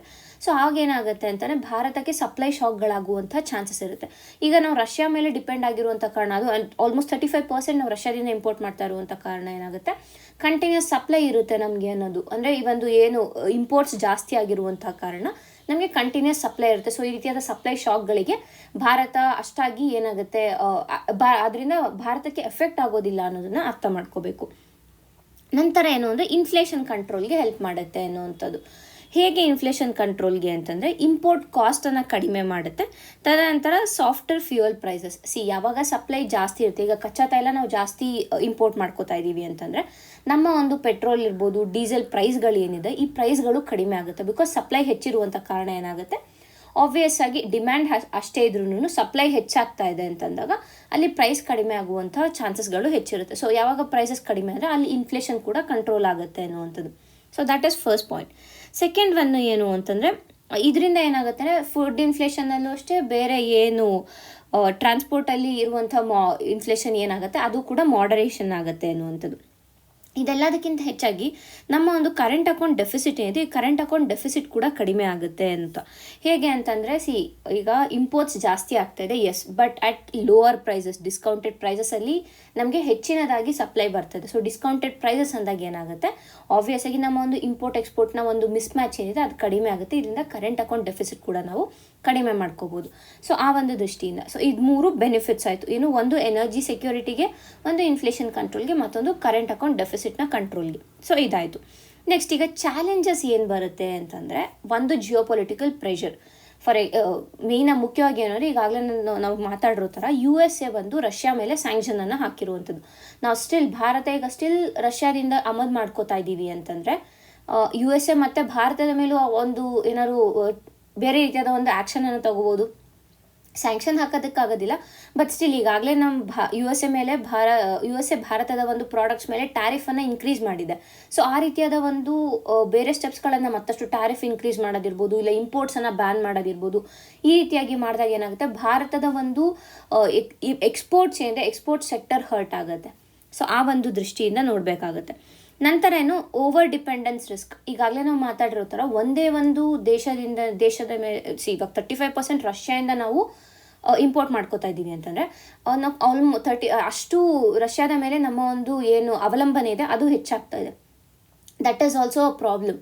ಯಾಕೆಂದರೆ ಯಾವುದೇ ಒಂದು ಏನಂತೀವಿ ಕ್ಷೇತ್ರದಲ್ಲಿ ನಾವು ನೋಡಿದಾಗ ಒಂದೇ ಒಂದು ದೇಶದ ಮೇಲೆ ನಾವು ಓವರ್ ಡಿಪೆಂಡೆಂಟ್ ಆಗಿ ಇರಬಾರ್ದು. ಸೊ ಆ ಓವರ್ ಡಿಪೆಂಡೆನ್ಸನ್ನು ಕಡಿಮೆ ಮಾಡಬೇಕಾಗುತ್ತೆ. ಬಟ್ ಸ್ಟಿಲ್ ಇಲ್ಲಿ ರಿಸ್ಕನ್ನು ತೊಗೋತಾ ಇದ್ದೀವಿ, ಆ ಓವರ್ ಡಿಪೆಂಡೆನ್ಸ್ ರಿಸ್ಕನ್ನು ತೊಗೋತಾ ಇದ್ದೀವಿ. ಸೊ ಇದರಿಂದ ಏನಾಗ್ಬೋದು ಅಂತಂದರೆ, ಒಂದು ಸಪ್ಲೈ ಡಿಸ್ಟ್ರಪ್ಷನ್ ಎಕ್ಸ್ಪೋಜರ್ ಆಗ್ಬೋದು. ಇಲ್ಲ ಅಂತಂದರೆ ಈಗ ಸಡನ್ನಾಗಿ ನೋಡಿ, ರಷ್ಯಾ ಏನಾದರೂ ಸಪ್ಲೈ ನಾವು ಮಾಡಲ್ಲ ಅಂತಂದರೆ ಇಂಡಿಯಾಗೆ ಅದು ಬಹಳನೇ ಹರ್ಟ್ ಆಗುತ್ತೆ. ಸಡನ್ನಾಗಿ ಎವ್ರಿಥಿಂಗ್ ಚೇಂಜಸ್. ಇಲ್ಲೇನು ನಾವು ಎನರ್ಜಿ ಸೆಕ್ಯೂರಿಟಿ, ಇನ್ಫ್ಲೇಷನ್ ಕಂಟ್ರೋಲ್ ಬಗ್ಗೆ ಮಾತಾಡಿದ್ವಿ, ಇದೆಲ್ಲ ಕೂಡ ಅಫೆಕ್ಟ್ ಆಗಕ್ಕೆ ಸ್ಟಾರ್ಟ್ ಆಗಿಬಿಡುತ್ತೆ. ಸೊ ಹಾಗಾಗಿ ಅದನ್ನು ಕೂಡ ನಾವು ಇಲ್ಲಿ ಕನ್ಸಿಡರ್ ಮಾಡಬೇಕು. ತದನಂತರ ಏನಂದರೆ ಎನರ್ಜಿ ಟ್ರಾನ್ಸಿಷನ್ ರಿಸ್ಕ್. ಭಾರತದ ಒಂದು NDCಗಳೇನಿದೆ ಅಂದರೆ ಬೈ 2070 ನೆಟ್ ಝೀರೋ ಎಮಿಷನನ್ನು ಮಾಡ್ತೀವಿ, 2040 ಇಷ್ಟು ಫಾಸಿಲ್ ಫ್ಯೂಯಲ್ಸ್ ಯೂಸನ್ನು ಕಡಿಮೆ ಮಾಡ್ತೀವಿ ಅನ್ನುವಂಥ ಒಂದು ಟಾರ್ಗೆಟ್ಸ್ಗಳು ಏನಿದೆ, ಆ ಟಾರ್ಗೆಟ್ಸ್ಗಳು ಕೂಡ ಇಲ್ಲಿ ಏನಂತೀವಿ ರೀಚ್ ಆಗೋದಕ್ಕೆ ಆಗೋದಿಲ್ಲ. ಯಾಕೆಂತಂದರೆ ನಾವು ಆಯಿಲನ್ನು ಇಂಪೋರ್ಟ್ ಮಾಡ್ಕೋತಾನೆ ಇದ್ದೀವಿ ಅಂತಂದರೆ we still go for oil related ಎನರ್ಜಿಗೆ ನಾವು ಹೋಗ್ತೀವಿ. ಇನ್ಸ್ಟೆಡ್ ಆಫ್ ರಿನ್ಯೂಯಬಲ್ ಎನರ್ಜಿ ನಾವೇನು ಮಾಡ್ತೀವಿ, ಮತ್ತೆ ನಾನ್ ರಿನ್ಯೂಯಬಲ್ ಎನರ್ಜಿ ಕಡೆಗೆ ಹೋದಂಗೆ ಆಗುತ್ತೆ. So that is also a risk ಅನ್ನುವಂಥದ್ದನ್ನ ಅರ್ಥ ಮಾಡ್ಕೋಬೇಕು. ಸೊ ಹಾಗಾದರೆ ಭಾರತ ಏನು ಮಾಡಬೇಕು ಮುಂದೆ, ಲೈಕ್ ಈ ಒಂದು ಚಾಲೆಂಜಸನ್ನು ಓವರ್ಕಮ್ ಮಾಡಬೇಕಂತಂದರೆ ಭಾರತ ಯಾವ ರೀತಿಯಾದ ಒಂದು ಸ್ಟೆಪ್ಸ್ಗಳನ್ನು ಅಥವಾ ಯಾವ ರೀತಿಯಾದ ಒಂದು ಕ್ರಮಗಳನ್ನು ತಗೋಬೇಕು ಅಂದರೆ, ಮೊದಲಿಗೆ ಈ ಭಾರತ has to diversify its source. ಏನು 35% ಎಂಟೈರ್ ಆಗಿ ರಷ್ಯಾ ಮೇಲೆ ಡಿಪೆಂಡ್ ಆಗಿದೆ, ಬದಲಿಗೆ ಬೇರೆ ಒಂದು ಕಂಟ್ರಿಗಳೇನಿದೆ, ಬೇರೆ ದೇಶಗಳೇನಿದೆ, ಆಯಿಲ್ ಎಕ್ಸ್ಪೋರ್ಟಿಂಗ್ ಕಂಟ್ರೀಸ್ ಏನಿದೆ ಅದರೊಡನೆ ಒಪ್ಪಂದಗಳನ್ನು ಮಾಡ್ಕೋಬೇಕು. ಸೊ ದ್ಯಾಟ್ ಈ ಒಂದು 35%ನ we can reduce it at least 20, ಇಲ್ಲ ಅಂತಂದರೆ ಒಂದು 15 to 20% ಒಳಗಡೆ ರೇಂಜಲ್ಲಿ ಇಟ್ಟರೆ ಏನಾಗುತ್ತೆ, ನಮ್ಮ ಒಂದು ಓವರ್ ಡಿಪೆಂಡೆನ್ಸ್ ಕಡಿಮೆ ಆಗುತ್ತೆ ಒಂದು. And will diversify sources. ತದನಂತರ ಅಟ್ ದ ಸೇಮ್ ಟೈಮ್ ನಮ್ಮ ಭಾರತದ ಒಂದು ರಿಲೇಷನ್ಶಿಪ್ಸ್ ಏನಿದೆ ಬೇರೆ ದೇಶಗಳ ಜೊತೆ ಅದು ಕೂಡ ಏನಂತೀವಿ ಬಲವಾಗುವ ಸಾಧ್ಯತೆಗಳು ಹೆಚ್ಚಾಗುತ್ತೆ ಅನ್ನುವಂಥದ್ದು. ತದನಂತರ ಏನು ಅಂದರೆ ರಿನ್ಯೂಯಬಲ್ಸ್ ಆ್ಯಂಡ್ ಟ್ರಾನ್ಸಿಷನ್. ಇವಾಗ ನಾವು ಏನು ಭಾರತದ ಒಂದು ಗುರಿಗಳಿದೆ, ಸೋಲಾರನ್ನು ಇರ್ಬೋದು, ವಿಂಡ್ ಎನರ್ಜಿಯನ್ನು ಇರ್ಬೋದು, ಇಲ್ಲ ಜಿಯೋಥರ್ಮಲ್ ಎನರ್ಜಿಯನ್ನು ನಾವು ಮತ್ತಷ್ಟು ಏನಂತೀವಿ ಹೆಚ್ಚಿನದಾಗಿ ಬಳಕೆ ಮಾಡ್ತೀವಿ ಅನ್ನುವಂಥದ್ದು ಇರ್ಬೋದು, ಆ ಒಂದು ಟ್ರಾನ್ಸಿಷನನ್ನು ಸ್ಟಾರ್ಟ್ ಮಾಡಬೇಕು. ಸೊ ಅದರಿಂದ ಏನಾಗುತ್ತೆ, ನಮ್ಮ ಒಂದು ಆಯಿಲ್ ಇಂಪೋರ್ಟ್ಸ್ ಮೇಲೆ ಇರುವಂಥ ಡಿಪೆಂಡೆನ್ಸ್ ಕಡಿಮೆ ಆಗುತ್ತೆ. So focus more on renewable energy generation ಅಂತ ಇಲ್ಲಿ ಒಂದು ವೇ ಫಾರ್ವರ್ಡ್ ಇದೆ. ತದನಂತರ ಏನು, ಭಾರತದ ಒಂದು ಸ್ಟ್ರಾಟಜಿಕ್ ರಿಸರ್ವ್ಸ್ ಏನಿದೆ, ಆ ಸ್ಟ್ರಾಟಜಿಕ್ ರಿಸರ್ವ್ಸನ್ನು ಮತ್ತಷ್ಟು ಬಲಗೊಳಿಸುವಂಥದ್ದು. ಸೊ ಯಾವಾಗ ಸ್ಟ್ರಾಟಜಿಕ್ ರಿಸರ್ವ್ಸ್ ಅಂದರೆ ಈಗ ಆಯಿಲನ್ನು ನಾವು ಸ್ಟೋರ್ ಮಾಡ್ಕೊಂಡಿದ್ದೀವಿ ಭಾರತದಲ್ಲಿ ಅಂತಂದರೆ V can reduce the imports. And ಇದ್ರ ಜೊತೆಗೆ ನಮ್ಮ ಒಂದು ಎನರ್ಜಿ ಪಾಲಿಸಿ ಏನಿದೆ ಅದನ್ನು ಸ್ವಲ್ಪ ಚೇಂಜ್ ಮಾಡಬೇಕು ಅನ್ನುವಂಥದ್ದನ್ನ ಕೂಡ ನಾವು ಇಲ್ಲಿ ಅರ್ಥ ಮಾಡ್ಕೋಬೇಕು. ಸೊ ಇಷ್ಟು ಈ ಒಂದು ಆರ್ಟಿಕಲ್ನಲ್ಲಿ ಸಿಗ್ತಾ ಇರೋ ಇನ್ಫಾರ್ಮೇಷನ್. ಒಂದು ವಿತ್ ರೆಸ್ಪೆಕ್ಟ್ ಟು ಪ್ರಿಲಿಮ್ಸ್, ಇನ್ನೊಂದು ವಿತ್ ರೆಸ್ಪೆಕ್ಟ್ ಟು ಮೇನ್ಸ್, ಎರಡನ್ನೂ ನಾವು ನೋಡಿದ್ದೀವಿ. ಈಗ ನೆಕ್ಸ್ಟ್ ಆರ್ಟಿಕಲ್ನ ನೋಡೋಣ. 99.4% of fair price shops automated. So ಕರ್ನಾಟಕದಲ್ಲಿ ಇರುವಂತಹ ನ್ಯಾಯಬೆಲೆ ಅಂಗಡಿಗಳು ಏನಿದ್ದಾವೆ, ಅಂದರೆ ಒಂದು ಫೇರ್ ಪ್ರೈಸ್ ಶಾಪ್ಸ್ಗಳು ಏನಿದೆ, ಆ ಒಂದು ಫೇರ್ ಪ್ರೈಸ್ ಶಾಪ್ಸ್ಗಳನ್ನು ಡಿಜಿಟಲೀಕರಣ ಮಾಡಲಾಗಿದೆ. ಅದು ಎಷ್ಟು ಅಪ್ರಾಕ್ಸಿಮೇಟಾಗಿ 99.4% ಅಷ್ಟು ಫೇರ್ ಪ್ರೈಸ್ ಶಾಪ್ಸ್ಗಳನ್ನು ಆಟೋಮೈಸ್ ಮಾಡಿದ್ದೀವಿ ಅಥವಾ ಆಟೋಮೇಟ್ ಮಾಡಿದ್ದೀವಿ ಅಂತ ಕರ್ನಾಟಕ ಸರ್ಕಾರ ಹೇಳಿದೆ. ಸೊ ಕರ್ನಾಟಕದಲ್ಲಿ ನಾವು ನೋಡಿದಾಗ ಸುಮಾರು 20,862 ಫೇರ್ ಪ್ರೈಸ್ ಶಾಪ್ಗಳಿದೆ, ಅಂದರೆ ನ್ಯಾಯಬೆಲೆ ಅಂಗಡಿಗಳಿವೆ. ಅದರಲ್ಲಿ ಸುಮಾರು 20,741 ಅಂಗಡಿಗಳಿಗೆ ಅಂಗಡಿಗಳನ್ನು ಈಗಾಗಲೇ ಆಟೋಮೇಷನ್ ಮಾಡಿದ್ದೀವಿ ಅಂತ ಹೇಳಿರುವಂಥದ್ದು. ಸೊ ಅಪ್ರಾಕ್ಸಿಮೇಟ್ಲಿ 99.4% ಕವರೇಜ್ ಇದೆ. ಆ್ಯಂಡ್ ಈ ಒಂದು ಏನು ಪ್ರಕ್ರಿಯೆ ಇದೆ, ಈ ಒಂದು ಆಟೋಮೇಷನ್ ಅಥವಾ ಡಿಜಿಟಲೀಕರಣದ ಪ್ರಕ್ರಿಯೆ ಏನಿದೆ, ಇದನ್ನ 2023 ಏಪ್ರಿಲಲ್ಲಿ ಸ್ಟಾರ್ಟ್ ಮಾಡಿರುವಂಥದ್ದು. ಸೊ ಆಲ್ಮೋಸ್ಟ್ 2.5 ಇಯರ್ಸಲ್ಲಿ ನಾವು ಎಂಟೈರ್ ಅಪ್ರಾಕ್ಸಿಮೇಟಾಗಿ 99% ನಾವು ಕವರ್ ಮಾಡಿದ್ದೀವಿ ಅಂತ ಇಲ್ಲಿ ಹೇಳ್ತಾ ಇದ್ದಾರೆ. ಸೊ ಇದು ನಮಗೆ ಇಂಪಾರ್ಟೆಂಟ್ ಆಗುತ್ತೆ. ಒಂದು ವಿತ್ ರೆಸ್ಪೆಕ್ಟ್ ಟು ಪ್ರಿಲಿಮ್ಸ್ ನೋಡಿದಾಗ ಏನು ಅಂತಂದರೆ, ಈ ಫೇರ್ ಪ್ರೈಸ್ ಶಾಪ್ಸ್ ಇರ್ಬೋದು, ಇಲ್ಲ ಎಷ್ಟು percentage of fair price shops automate ಆಗಿದೆ ಕರ್ನಾಟಕದಲ್ಲಿ, ಈ ರೀತಿಯಾದ ಒಂದು ಸಿಂಪಲ್ ಕ್ವೆಶನ್ಸನ್ನು ಎಕ್ಸ್ಪೆಕ್ಟ್ ಮಾಡ್ಬೋದು. ಬಟ್ ಇದು ಎಲ್ಲಿ ಇಂಪಾರ್ಟೆಂಟ್ ಆಗುತ್ತೆ ಅಂದರೆ, ನಮ್ಮ ಮೇನ್ಸಲ್ಲಿ ಎಸ್ಪೆಷಲಿ ಈ ಗವರ್ನೆನ್ಸ್ ಟಾಪಿಕ್ ಏನಿದೆ ಇದಕ್ಕೆ ಬಹಳ ಇಂಪಾರ್ಟೆಂಟ್ ಆಗುತ್ತೆ. ಸೊ ಆ ಒಂದು ದೃಷ್ಟಿಯಿಂದ ಈ ಆರ್ಟಿಕಲ್ನ ನೋಡ್ತಾ ಇದ್ದೀವಿ. ಸೊ ಮೊದಲಿಗೆ ನಾವೀಗ ಪಿ ಡಿ ಎಸ್ ಡಿಜಿಟೈಸೇಷನ್ ಏನಿದೆ, ಅಂದರೆ ಒಂದು ಏನು ಪಬ್ಲಿಕ್ ಡಿಸ್ಟ್ರಿಬ್ಯೂಷನ್ ಸಿಸ್ಟಮ್ ಅಂತ ಏನು ಕರಿತೀವಿ, ಅಥವಾ ನ್ಯಾಯಬೆಲೆ ಅಂಗಡಿಗಳಿಗಂತೆ ಇವುಗಳ ಒಂದು ಡಿಜಿಟೈಸೇಷನ್ ಯಾಕೆ ಭಾರತದಲ್ಲಿ ನಾವು ಮಾಡೋಕ್ಕೆ ಸ್ಟಾರ್ಟ್ ಮಾಡಿದ್ವಿ ಅನ್ನೋದು ಇಂಪಾರ್ಟೆಂಟ್ ಆಗುತ್ತೆ. ಸೊ ಮೊದಲಿಗೆ ಏನಾಗ್ತಾ ಇತ್ತು ಅಂತಂದರೆ, ಈಗ ಹಳೆಯ ಒಂದು ಏನಂತೀವಿ ಪ್ರಾಸೆಸನ್ನು ನಾವು ನೋಡಿದ್ವಿ, ಅಂದರೆ ಈ ಡಿಜಿಟಲೀಕರಣ ಮುಂಚಿನ ಒಂದು ಪ್ರಾಸೆಸನ್ನು ನೋಡಿದಾಗ ಏನಾಗ್ತಾ ಇತ್ತು ಅಂತಂದರೆ ಹಲವಾರು ಕಡೆ ಲೀಕೇಜ್ಗಳಾಗ್ತಾ ಇತ್ತು. ಅಂದರೆ ಲೀಕೇಜ್ ಅಂತಂದರೆ ಏನು ಅಂದರೆ ಸರಿಯಾಗಿ ಡಿಜಿಟಲೈಸ್ ಆಗದೇ ಇರುವಂಥ ಕಾರಣ, ಅಂದರೆ ಅಪ್ಗ್ರೇಡ್ ಆಗದೇ ಇರುವಂಥ ಕಾರಣ ಏನಾಗ್ತದೆ, ಎಲ್ಲ ಮ್ಯಾನ್ಯುವಲ್ ವರ್ಕಲ್ಲಿ ನಾವು ಅಟೆಂಡ್ ಮಾಡ್ತಾ ಇದ್ದಿದ್ದು, ಅಂದರೆ ಎಂಟ್ರಿಗಳನ್ನು ಮಾಡ್ತಾ ಇರುವಂಥ ಕಾರಣ ಏನಾಗ್ತಾ ಇತ್ತು ಅಂದರೆ ಅಲ್ಲಿ ಹಲವಾರು ಬಾರಿ ಏನಂತೀವಿ ಫೇಕ್ ಫಲಾನುಭವಿಗಳನ್ನು ಕೊಡೋದಿರ್ಬೋದು, ಇಲ್ಲ ಅಂತಂದರೆ ಒಂದು ಅಳತೆ ಸಮಸ್ಯೆ ಆಗ್ತಾ ಇದ್ದಿದ್ದು. ಅಂದರೆ ಈಗ 5 kg ಕೊಡೋ ಕಡೆ 3 kg ಆ ಮ್ಯಾಗ್ನೆಟ್ಸನ್ನು ಬಳಸಿ ಏನು ಇದು ಮಾಡ್ತಾಯಿದ್ರು, ಕರಪ್ಷನ್ ನಡೀತಾ ಇತ್ತು. ಆ ರೀತಿಯಾಗಿ ಇದೆಲ್ಲ ಆಗ್ತಾ ಇದ್ದಿದ್ದಂತಹ ಕಾರಣ ಏನು ಮಾಡಿದ್ರು ಅಂದರೆ ಪಿ ಡಿ ಎಸ್ ಏನಿದೆ, ಎಂಟೈರ್ ನಮ್ಮ ಪಬ್ಲಿಕ್ ಡಿಸ್ಟ್ರಿಬ್ಯೂಷನ್ ಸಿಸ್ಟಮ್ ಏನಿದೆ ಇದನ್ನು ನಾವು ಡಿಜಿಟಲೀಕರಣ ಮಾಡೋಣ ಅಂತ ಸರ್ಕಾರ ಮುಂದೆ ಬಂದಿದ್ದು. ಸೊ ಇವಾಗ ಏನಾಗ್ತಾ ಇದೆ, ಮುಖ್ಯವಾಗಿ ಒಂದು ಡಿಜಿಟಲೀಕರಣದ ಒಂದು ಉದ್ದೇಶ ಏನು ಅಂತಂದರೆ, ಮೊದಲಿಗೆ ಈ ಒಂದು ಏನು ಆಹಾರ ಧಾನ್ಯಗಳೇನಿರ್ತದೆ, ಫುಡ್ ಗ್ರೇನ್ಸ್ ಏನಿರುತ್ತೆ, ಇದು ಸೆಂಟರಿಂದ ಸ್ಟೇಟ್ನ ಫೇರ್ ಪ್ರೈಸ್ ಶಾಪ್ ರೀಚ್ ಆಗೋವರೆಗೂ entire end to end tracking ಇರಬೇಕು ಅನ್ನುವಂಥದ್ದು ಮೊದಲನೇದಾಗಿ. ಅಂದರೆ ಈಗ ಕೇಂದ್ರ ಸರ್ಕಾರ ತನ್ನ ಶೇರಿಂದ ಫುಡ್ ಕಾರ್ಪೊರೇಷನ್ ಆಫ್ ಇಂಡಿಯಾ ಈಗ ಕರ್ನಾಟಕಕ್ಕೆ ಇಂತಿಷ್ಟು ಫುಡ್ ಗ್ರೇನ್ಸ್ ಅಂತ ಕಳಿಸ್ತದೆ. ಸೊ ಅಲ್ಲಿ ಫುಡ್ ಕಾರ್ಪೊರೇಷನ್ ಆಫ್ ಇಂಡಿಯಾನ ಬಿಟ್ಟು ನಂತರ ಇಲ್ಲಿ ಫೇರ್ ಪ್ರೈಸ್ ಕೊನೆಯ ಒಂದು ನ್ಯಾಯಬೆಲೆ ಅಂಗಡಿ ರೀಚ್ ಆಗುವವರೆಗೂ ಎಂಟೈರ್ ಪ್ರಾಸೆಸ್ ಏನಿದೆ ಅದು ಆ ಒಂದು ಆಹಾರ ಧಾನ್ಯ ಇರ್ಬೋದು ಅಥವಾ ಫುಡ್ ಗ್ರೇನ್ ಏನಿದೆ ಎಲ್ಲೆಲ್ಲಿ ಪಾಸ್ ಆಗ್ತಾ ಇದೆ ಪ್ರತಿಯೊಂದರ ಒಂದು ಟ್ರ್ಯಾಕಿಂಗನ್ನು ಮಾಡ್ತಾ ಇದೆ. ಇವಾಗ ಈ ಒಂದು ಹೊಸದಾಗಿರುವಂಥ ಪಿ ಡಿ ಎಸ್ ಡಿಜಿಟಲೈಸೇಷನ್ ಆದಮೇಲೆ ಈ ರೀತಿಯಾಗಿ ಮಾಡುವಂಥದ್ದು. ತದನಂತರ ಏನು ಅಂದರೆ ಹ್ಯೂಮನ್ ಇಂಟರ್ಫರೆನ್ಸ್ ಏನಿದೆ ಈ ಒಂದು ಎಂಟೈರ್ ಪ್ರಾಸೆಸಲ್ಲಿ ಅದನ್ನು ಕಡಿಮೆ ಮಾಡ್ಕೊಂಡು ಬಂದಿದ್ದಾರೆ. ಓಕೆನಾ. ಸೊ ಇದರಿಂದ ಏನಾಗ್ತಿದೆ, ಟ್ರಾನ್ಸ್ಪರೆಂಟ್ ಮತ್ತು ಅಕ್ಯುರೇಟ್ ಆಗಿರುವಂಥ ಒಂದು ಡಿಸ್ಟ್ರಿಬ್ಯೂಷನನ್ನು ನಡೀತಾ ಇದೆ ಅನ್ನೋದನ್ನು ನಾವು ಅರ್ಥ ಮಾಡ್ಕೋಬೇಕು. ಸೊ ನೆಕ್ಸ್ಟ್ ಏನು ಬೇಕು ಅಂತಂದರೆ, ಈ ಒಂದು ಪಿ ಡಿ ಎಸ್ ಡಿಜಿಟೈಸೇಷನ್ ಅಂತ ನಾನು ಹೇಳಿದೆ. ಸೊ ಏನೇನು ಮಾಡ್ತಾ ಇದ್ದಾರೆ ಈ ಒಂದು ಪಿ ಡಿ ಎಸ್ ಡಿಜಿಟೈಸೇಷನಲ್ಲಿ ಅಂತ ಬಂದಾಗ, ಮೊದಲಿಗೆ ಈ ಪಾಯಿಂಟ್ ಆಫ್ ಸಪ್ಲೈ ಡಿವೈಸಸ್ ಏನಿದೆ ಅದು ಒಂದು ಓಕೆನಾ. ಅಂದರೆ ಅಲ್ಲಿ ಆ ಒಂದು ಡಿವೈಸ್ ಇರುತ್ತೆ. ಈಗ ಪ್ರತಿಯೊಂದು ನ್ಯಾಯಬೆಲೆ ಅಂಗಡಿಯಲ್ಲೂ ಈ ಒಂದು ಡಿವೈಸನ್ನು ಇಟ್ಟಿರ್ತಾರೆ. ಅವರ ಒಂದು ಆಧಾರ್ ಕಾರ್ಡ್ ನಂಬರನ್ನು ಕೊಡ್ತಾರೆ. ಅಂದರೆ ಇವಾಗ ಯಾರು ತಗೋತಾ ಇರ್ತಾರೆ ಆ ನ್ಯಾಯಬೆಲೆ ಅಂಗಡಿಯಲ್ಲಿ ಆ ಒಂದು ನಾಗರಿಕರ ಒಂದು ಆಧಾರ್ ಕಾರ್ಡನ್ನು ಅಥವಾ ಆಧಾರ್ ಕಾರ್ಡ್ ನಂಬರ್ ಇಲ್ಲ ರೇಷನ್ ಕಾರ್ಡ್ ನಂಬರನ್ನು ತಗೋತಾರೆ. ಆ ನಂಬರನ್ನು ಇದರಲ್ಲಿ ಎಂಟರ್ ಮಾಡಿದಾಗ ಅವರಿಗೆ ಸಲ್ಲಬೇಕಾಗಿರುವಂಥ ಇಂತಿಷ್ಟು kg ಅಕ್ಕಿ ಇರ್ಬೋದು, ಬೇಳೆ ಇರ್ಬೋದು, ಇವುಗಳ ಒಂದು ಮಾಹಿತಿ ಬರುತ್ತೆ ಒಂದು. ತದನಂತರ ಏನು, ಇದು ಆಧಾರ್ ಬೇಸ್ಡ್ ಬಯೋಮೆಟ್ರಿಕ್ ಮಾಡಿರುವಂತಹ ಕಾರಣ ಏನು, ಬಯೋಮೆಟ್ರಿಕ್ಕನ್ನು ತೊಗೊಂಡ್ರೆ ಮಾತ್ರನೇ ಅಲ್ಲಿ ಅವ್ರಿಗೆ ಕೊಡೋದು, ಅಂದರೆ ಅವ್ರಿಗೆ ತಲುಪಬೇಕಾಗಿರುವಂಥ ಫುಡ್ ಗ್ರೇನ್ ಸಿಗುತ್ತೆ. ನಂತರ ಏನು ಅಂದರೆ fully digitised Aadhaar seeded ration ಕಾರ್ಡನ್ನು ಆಧಾರನ್ನು ಲಿಂಕ್ ಮಾಡಿದ್ದಾರೆ. ಸೊ ದಟ್ ಯಾವುದೇ ರೀತಿಯಾದ ಫೇಕ್ ಏನಂತೀವಿ ಫಲಾನುಭವಿಗಳು ಅಲ್ಲಿ ಯಾವುದರ ಒಂದು ದುರುಪಯೋಗವನ್ನು ಪಡಿಸ್ಕೊಳ್ದೇ ಇರೋ ರೀತಿಯಾಗಿ. ನಂತರ ಏನು ಅಂದರೆ ರಿಯಲ್ ಟೈಮಲ್ಲಿ ಅಂದರೆ ಅಪ್ ಟು ಡೇ, ಲೈಕ್ ಈಗ ನಾನು ಹೋಗಿ ಅಲ್ಲಿ ಫೇರ್ ಪ್ರೈಸ್ ಶಾಪಲ್ಲಿ ಏನೋ ತೊಗೊಂಡಿದ್ದೀನಿ ಇಮಿಡಿಯೇಟಾಗಿ ಅಲ್ಲಿ ಡೇಟಾ ಅಪ್ಲೋಡ್ ಆಗಬೇಕು. ಎಸ್, ಇವ್ರಿಗೆ ಈ ಮಂತಿನ ಒಂದು ಏನು ಕೋಟಾ ಇದೆ ಆ ಕೋಟಾ ರೀಚ್ ಆಗಿದೆ ಅನ್ನುವಂಥದ್ದು. ನಂತರ ಏನು ಅಂದರೆ ಈ ಏನು one nation one ration card ಅನ್ನುವಂಥ ಒಂದು ಸ್ಕೀಮ್ ಥರ ಸ್ಟಾರ್ಟ್ ಮಾಡಿದ್ದಾರೆ. ಅದರ ಒಂದು ಕಂಪ್ಯಾಟಬಿಲಿಟಿ ಹೇಗೆ ಅಂತಂದರೆ, ಈಗ ನಾನು ಇಲ್ಲಿ ಬೆಂಗಳೂರಲ್ಲಿ ಇದ್ದೀನಿ. ಬೆಂಗಳೂರಲ್ಲಿ ನನ್ನ ಒಂದು ರೇಷನ್ ಕಾರ್ಡ್ ಇದೆ, ಬಟ್ ನಾನು ವರ್ಕ್ ಬೇಸಿಸ್ ಮೇಲೆ ಯಾವುದೋ ಬೇರೆ ಒಂದು ರಾಜ್ಯಕ್ಕೆ ಹೋಗಿದ್ದೀನಿ. ಫಾರ್ ಎಕ್ಸಾಂಪಲ್ ಈಗ ಹೈದ್ರಾಬಾದ್ಗೆ ಹೋಗಿದ್ದೀನಿ ಅಂತ ನನ್ನ ಒಂದು ರೇಷನ್ ಕಾರ್ಡನ್ನು ಬಳಸಿ ಹೈದ್ರಾಬಾದಲ್ಲಿರುವಂತಹ ಫೇರ್ ಪ್ರೈಸ್ ಶಾಪಲ್ಲಿ ನಾನು ಏನಂತೀವಿ ನನ್ನ ಒಂದು ಕೋಟಾನ ತೊಗೋಬೋದು. ಸೊ ಆ ರೀತಿಯಾಗಿ ಒಂದು ಏನಂತೀವಿ ಫೆಸಿಲಿಟಿಯನ್ನು ಬಿಟ್ಟಿದ್ದಾರೆ. ಸೊ ಇದು ಯಾರಿಗೆ ಅಂತಲೇ ಎಸ್ಪೆಷಲಿ ಮೈಗ್ರೆಂಟ್ ವರ್ಕರ್ಸ್ ಏನಿರ್ತಾರೆ ಅವರಿಗೆ ಬಹಳ ಉಪಯುಕ್ತ ಆಗುತ್ತೆ. ಬಿಕಾಸ್ ಅವರು ಈಗ ಫಾರ್ ಎಕ್ಸಾಂಪಲ್ ನಾವು ಬಿಹಾರಿಂದ ಅಂದರೆ ನಮ್ಮ ಬೆಂಗಳೂರಲ್ಲಿ ಇರ್ಬೋದು, ಕರ್ನಾಟಕದಲ್ಲಿ ಮೈಗ್ರೆಂಟ್ ವರ್ಕರ್ಸ್ ಎಂದರೆ mainly they are from UP, Bihar ಈ ರೀಜನ್. ಸೊ ಅವ್ರು ಪ್ರತಿ ತಿಂಗಳು ಅವರ ಒಂದು ಏನು ಊರಿಗೆ ಹೋಗಿ ಅಲ್ಲಿಂದ ಅವರು ರೇಷನನ್ನು ತೊಗೊಂಡು ಬರೋದು ಕಷ್ಟ ಆಗುತ್ತೆ. ಸೊ ಅದಕ್ಕಾಗಿ ಏನು ಮಾಡ್ತಾರೆ, ಈ ರೀತಿಯಾದ one nation one ration card ಏನಿದೆ ದಟ್ ಹೆಲ್ಪ್ಸ್ ದೆಮ್. ಬಿಕಾಸ್ ಅವ್ರು ಆ ಒಂದು ರೇಷನ್ ಕಾರ್ಡನ್ನು ಬಳಸಿ ಇಲ್ಲೇ ಬೆಂಗಳೂರಲ್ಲಿದ್ದರೆ ಬೆಂಗಳೂರಲ್ಲೇ ತೊಗೋಬೋದು, ಮೈಸೂರಲ್ಲಿದ್ದರೆ ಮೈಸೂರಲ್ಲೇ ಅವರು ತಮ್ಮ ಒಂದು ಕೋಟಾದ ರೇಷನನ್ನು ತೊಗೋಬೋದಾಗುತ್ತೆ. ಸೊ ಇವೆಲ್ಲದನ್ನು ಪಿ ಡಿ ಎಸ್ ಡಿಜಿಟೈಸೇಷನಲ್ಲಿ ಮಾಡಿರುವಂಥದ್ದು. ಇನ್ನು ಈ ಒಂದು P D S automation P D S ಡಿಜಿಟಲೀಕರಣ ಏನು ಮಾಡಿದರೆ ಇದು ಯಾವ ರೀತಿಯಾದ ಪರಿಣಾಮವನ್ನು ಬೀರುತ್ತೆ ಅಂತಂದರೆ, ಒಂದು ಟ್ರಾನ್ಸ್ಪರೆನ್ಸಿ ಹೆಚ್ಚಾಗುತ್ತೆ, ಪಾರದರ್ಶಕತೆ ಹೆಚ್ಚಾಗುತ್ತೆ ಎಂಟೈರ್ ಗವರ್ನೆನ್ಸ್ ಸಿಸ್ಟಮಲ್ಲಿ. ನಂತರ ಏನು ಲೀಕೇಜ್ ರಿಡಕ್ಷನ್ ಈಗಾಗಲೇ ನಾವು ಮಾತಾಡಿದ್ದೀವಿ. ನಂತರ ಫುಡ್ ಸೆಕ್ಯೂರಿಟಿಯನ್ನು ಎನ್ಶೋರ್ ಮಾಡುತ್ತೆ. ಈಗ ಅದನ್ನು ನಾನು ಹೇಳಿದೆ, ಏನು ಮೈಗ್ರೆಂಟ್ಸ್ನ ಒಂದು ಎಕ್ಸಾಂಪಲ್ನ ಕೊಟ್ಟು ಹೇಳಿದೆ, ಆ ರೀತಿಯಾಗಿ ಫುಡ್ ಸೆಕ್ಯೂರಿಟಿಯನ್ನು ಕೂಡ ಎನ್ಶೋರ್ ಮಾಡುತ್ತೆ. ಬಟ್ ಇಲ್ಲಿ ಚಾಲೆಂಜಸ್ ಕೂಡ ಇದೆ, because see every action has both positive and negative impact. So ಅದೇ ರೀತಿಯಾಗಿ ಚಾಲೆಂಜಸ್ ಅಂತ ಬಂದಾಗ ಇಲ್ಲಿ ಬಯೋಮೆಟ್ರಿಕ್ ಫೇಲ್ಯೂರ್ ಆಗುವಂಥದ್ದು. ಫಾರ್ ಎಕ್ಸಾಂಪಲ್, ಈಗ ಏಜ್ ಆಗಿದೆ ಅಂತಂದರೆ ಅವರ ಒಂದು ಏನಂತೀವಿ ಫಿಂಗರ್ ಪ್ರಿಂಟ್ಸ್ ಇರ್ಬೋದು, ಇಲ್ಲ ಒಂದು ಐರಿಸ್ ಇದಿರ್ಬೋದು, ಅದೆಲ್ಲ ಏನಾಗಿರುತ್ತೆ ಹೋಗ್ಬಿಟ್ಟಿರುತ್ತೆ. ಅಂದರೆ ಐರಿಸ್ ಇವಾಗ ಅವ್ರು ಆಪ್ರೇಷನ್ ಮಾಡಿಸಿದ್ರೆ ಹೊರಟೋಗಿರುತ್ತೆ. ಫಿಂಗರ್ ಪ್ರಿಂಟ್ಸ್ ಏಜ್ ಆಗ್ತಾ ಆಗ್ತಾ ಆಗ್ತಾ ನಮ್ಮ ಫಿಂಗರ್ ಪ್ರಿಂಟ್ಸ್ ಅಷ್ಟಾಗಿ ಸರಿಯಾಗಿ ಇರೋದಿಲ್ಲ. ಸೊ ಆ ಒಂದು ಬಯೋಮೆಟ್ರಿಕ್ ಫೇಲ್ಯೂರನ್ನು ನಾವು ಇದು ಮಾಡ್ಬೋದು. ನಂತರ ಏನು ಅಂತಂದರೆ ಕನೆಕ್ಟಿವಿಟಿ.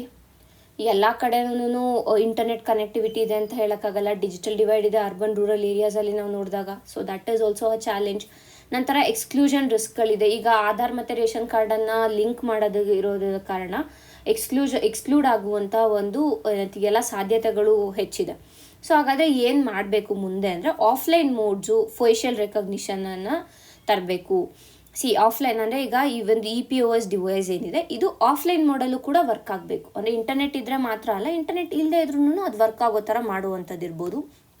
ಇಲ್ಲ ಅಂತಂದರೆ ಇನ್ಸ್ಟೆಡ್ ಆಫ್ ಫಿಂಗರ್ ಪ್ರಿಂಟ್ಸ್ ಅಥವಾ ಐರಿಸ್ ಬಯೋಮೆಟ್ರಿಕ್ ಇದಕ್ಕೆ ಬದಲು ಫೇಶಿಯಲ್ ರೆಕಗ್ನಿಷನನ್ನು ಯೂಸ್ ಮಾಡುವಂಥದ್ದು. ಸೊ ಅದರಿಂದ ಏನಾಗುತ್ತೆ, ಬೆನಿಫಿಷಿಯರಿ ಬಯೋಮೆಟ್ರಿಕ್ ಫೇಲ್ಯೂರ್ ಆದರೂ ಕೂಡ ಫೇಶಿಯಲ್ ರೆಕಗ್ನಿಷನಿಂದ ಅವ್ರಿಗೆ ಫಲಾನುಭವಿಗಳಿಗೆ ತಮ್ಮ ಕೋಟಾದ ಒಂದು ಫುಡ್ ಗ್ರೇನ್ಸ್ ಏನಿದೆ ಅದು ಸಿಗುತ್ತೆ. ನಂತರ ಏನು ಅಂದರೆ grievance redressal becomes very important. ಅಂದರೆ ಈ ರೀತಿಯಾದ ಚಾಲೆಂಜಸನ್ನು ಏನಾದರೂ ನಾಗರಿಕರು ಅನುಭವಿಸ್ತಾ ಇದ್ದಾರೆ ಅಂತಂದರೆ ಅವ್ರಿಗೆ ಇಮಿಡಿಯೇಟಾಗಿ ಒಂದು ಗ್ರೀವೆನ್ಸನ್ನು ಅಡ್ರೆಸ್ ಮಾಡುವಂಥದ್ದು, ಅಂದರೆ ಅವರ ಪ್ರಾಬ್ಲಮ್ಸ್ಗಳನ್ನು ಸಾಲ್ವ್ ಮಾಡುವಂಥದ್ದು, ದ್ಯಾಟ್ ಬಿಕಮ್ಸ್ ವೆರಿ ಇಂಪಾರ್ಟೆಂಟ್. ಈ ಗವರ್ನೆನ್ಸ್ ಅಂತಂದರೆ ಕೇವಲ ಗವರ್ನೆನ್ಸ್ ಅಥವಾ ಅಡ್ಮಿನಿಸ್ಟ್ರೇಷನ್ಗೆ ಹೆಲ್ಪ್ ಆಗೋದಲ್ಲ, at the same time it has to benefit the citizens. So ಈ ರೀತಿಯಾಗಿ ಈ ಒಂದು ಏನಂತೀವಿ ಮೆಷರ್ಸನ್ನು ನಾವು ತೊಗೊಂಡ್ರೆ it will be very good. ಅಂದರೆ ಈ ಒಂದು 99.4% ಏನು ಕರ್ನಾಟಕದಲ್ಲಿ PDS ಡಿಜಿಟಲೀಕರಣ ಆಗಿದೆ, ಇಟ್ ವಿಲ್ ಬಿ ಅಂದರೆ ಕೇವಲ ಏನಂತೀವಿ ನಾಮಕಾವಾಸ್ತೆ ಅಂತ ಅಲ್ಲ, ಆ್ಯಕ್ಚುಯಲ್ ಆಗಿ ಅದು ಡಿಫ್ರೆನ್ಸ್ ಮಾಡ್ಬೋದು ಅನ್ನುವಂಥ ನಿಟ್ಟಿನಲ್ಲಿ ಇದು ಹೇಳ್ತಾ ಇರುವಂಥದ್ದು. ಸೊ ಇಷ್ಟು ಈ ಒಂದು ಆರ್ಟಿಕಲ್ನ ಸಾರಾಂಶ. ಮುಂದಿನ ಆರ್ಟಿಕಲ್ನ ನೋಡೋಣ. Olive Ridley deaths raise concern as new nesting season begins in Andhra Pradesh. So ನಮಗೆ ಇದು ಈ ಒಂದು article entirely mainly it is related to prelims. ಅಂದರೆ ಪ್ರಿಲಿಮ್ಸಲ್ಲಿ ಆಲಿವ್ ರಿಡ್ಲಿ ಟರ್ಟಲ್ಸ್ ಬಗ್ಗೆ ಕೇಳಿರುವಂಥ ಕಾರಣ ಹಿಂದೆ ಆ ಒಂದು ದೃಷ್ಟಿಯಿಂದ ನಾವು ಈ ಆರ್ಟಿಕಲ್ನ ನೋಡ್ತಾ ಇದ್ದೀವಿ. Entirely with respect to prelims ಅಂದರೆ ಆಲಿವ್ ರಿಡ್ಲಿ ಎಲ್ಲೆಲ್ಲಿ ಇರುತ್ತೆ, ಅದರ ಒಂದು ಫೀಚರ್ಸ್ ಏನು, ಮತ್ತು ಅದರ ಒಂದು IUCN ಸ್ಟೇಟಸ್ ಏನು, ಇದೆಲ್ಲ ನಮಗೆ ಇಂಪಾರ್ಟೆಂಟ್ ಆಗುತ್ತೆ with respect to prelims. So ಮೊದಲಿಗೆ ಇಲ್ಲಿ ನ್ಯೂಸ್ ಏನು ಅಂತಂದರೆ, ಆಂಧ್ರ ಪ್ರದೇಶಲ್ಲಿ ಏನು ಆಲಿವ್ ರಿಡ್ಲಿ ಟರ್ಟಲ್ಸ್ ಬರುತ್ತೆ ಪ್ರತಿ ವರ್ಷ ತನ್ನ ಒಂದು ನೆಸ್ಟಿಂಗ್ ಪ್ರಾಸೆಸ್ಗೆ. ಈಗ ಏನಾಗ್ತಾ ಇದೆ ಅಂತಂದರೆ ಅಲ್ಲಿ ಆಂಧ್ರ ಪ್ರದೇಶದಲ್ಲಿ ಇವಾಗ ಸೀಸನ್, ಅದು ಆಲಿವ್ ರಿಡ್ಲಿ ಟರ್ಟಲ್ಸ್ ಬರುವಂತಹ ಸೀಸನ್ ಆಗಿದೆ. But at the same time ಅಲ್ಲಿ ಅವುಗಳ ಒಂದು ಮರಣ ಸಂಖ್ಯೆ ಕೂಡ ಹೆಚ್ಚಾಗ್ತಾ ಇದೆ. So this causes concern. ಒಂದು environment conservation with respect to ನೋಡಿದಾಗ, ಬಯೋಡೈವರ್ಸಿಟಿ ಕನ್ಸರ್ವೇಷನನ್ನು ನೋಡಿದಾಗ ದಿಸ್ ಬಿಕಮ್ಸ್ ಅನ್ ಇಶ್ಯೂ ಒಂದು. ಮತ್ತು ಎಲ್ಲೆಲ್ಲಿ ಈ ಒಂದು ಆಲಿವ್ ರಿಡ್ಲಿ ಟರ್ಟಲ್ಸ್ನ ಒಂದು ಮರಣ ಸಂಖ್ಯೆ ಹೆಚ್ಚಾಗ್ತಾ ಇದೆ ಅಂತಂದರೆ, ಮುತ್ಯಾಲಮಪ್ಪೆಲಂ ಬೀಚಲ್ಲಿ, ತಂತಡಿ ಬೀಚಲ್ಲಿ, ರಾಜನಪಾಲೆಂ ಬೀಚಲ್ಲಿ, ಈ 3 ಬೀಚ್ಗಳಲ್ಲಿ ಈ ಒಂದು ಏನು ಆಲಿವ್ ರಿಡ್ಲಿ ಟರ್ಟಲ್ನ ಮರಣಗಳಿವೆ ಇವು ಹೆಚ್ಚಾಗ್ತಾ ಇದೆ ಅನ್ನುವಂಥದ್ದನ್ನ ಅರ್ಥ ಮಾಡ್ಕೋಬೇಕು. ಮುಖ್ಯವಾದ ಕಾಸ್ ಏನು ಅಥವಾ ಇದಕ್ಕೆ ಮುಖ್ಯವಾದ ಕಾರಣ ಏನು ಅಂತ ನೋಡಿದಾಗ, ಬೈ ಕ್ಯಾಚ್ ಫಿಶಿಂಗ್ ನೆಟ್ಸ್ಗಳನ್ನು ಯೂಸ್ ಮಾಡ್ತಾ ಇರುವಂಥ ಕಾರಣ. ಅಂದರೆ ಏನಾಗ್ತದೆ ಅಂದರೆ, ಈಗ ಮೀನುಗಳನ್ನು ಹಿಡಿಯೋಕ್ಕೆ ಅಂತ ಬಲೆಗಳನ್ನು ಹಾಕ್ತಿದ್ದಾರೆ, ಬಟ್ ಅದರಲ್ಲಿ ಏನಾಗ್ತಾ ಇದೆ ಅಂತಂದರೆ ಮೋಸ್ಟ್ ಆಫ್ ದ ಟೈಮ್ ಮೀನುಗಳ ಜೊತೆ ಈ ಒಂದು ಆಲಿವ್ ರಿಡ್ಲಿ ಟರ್ಟಲ್ಸ್ಗಳು ಕೂಡ ಬರ್ತಾ ಇದೆ. ಸೊ ಅದರಿಂದ ಅವುಗಳ ಮರಣ ಸಂಖ್ಯೆ ಹೆಚ್ಚಾಗ್ತಾ ಇದೆ ಅಂತ ಇಲ್ಲಿ ಹೇಳಿದ್ದಾರೆ.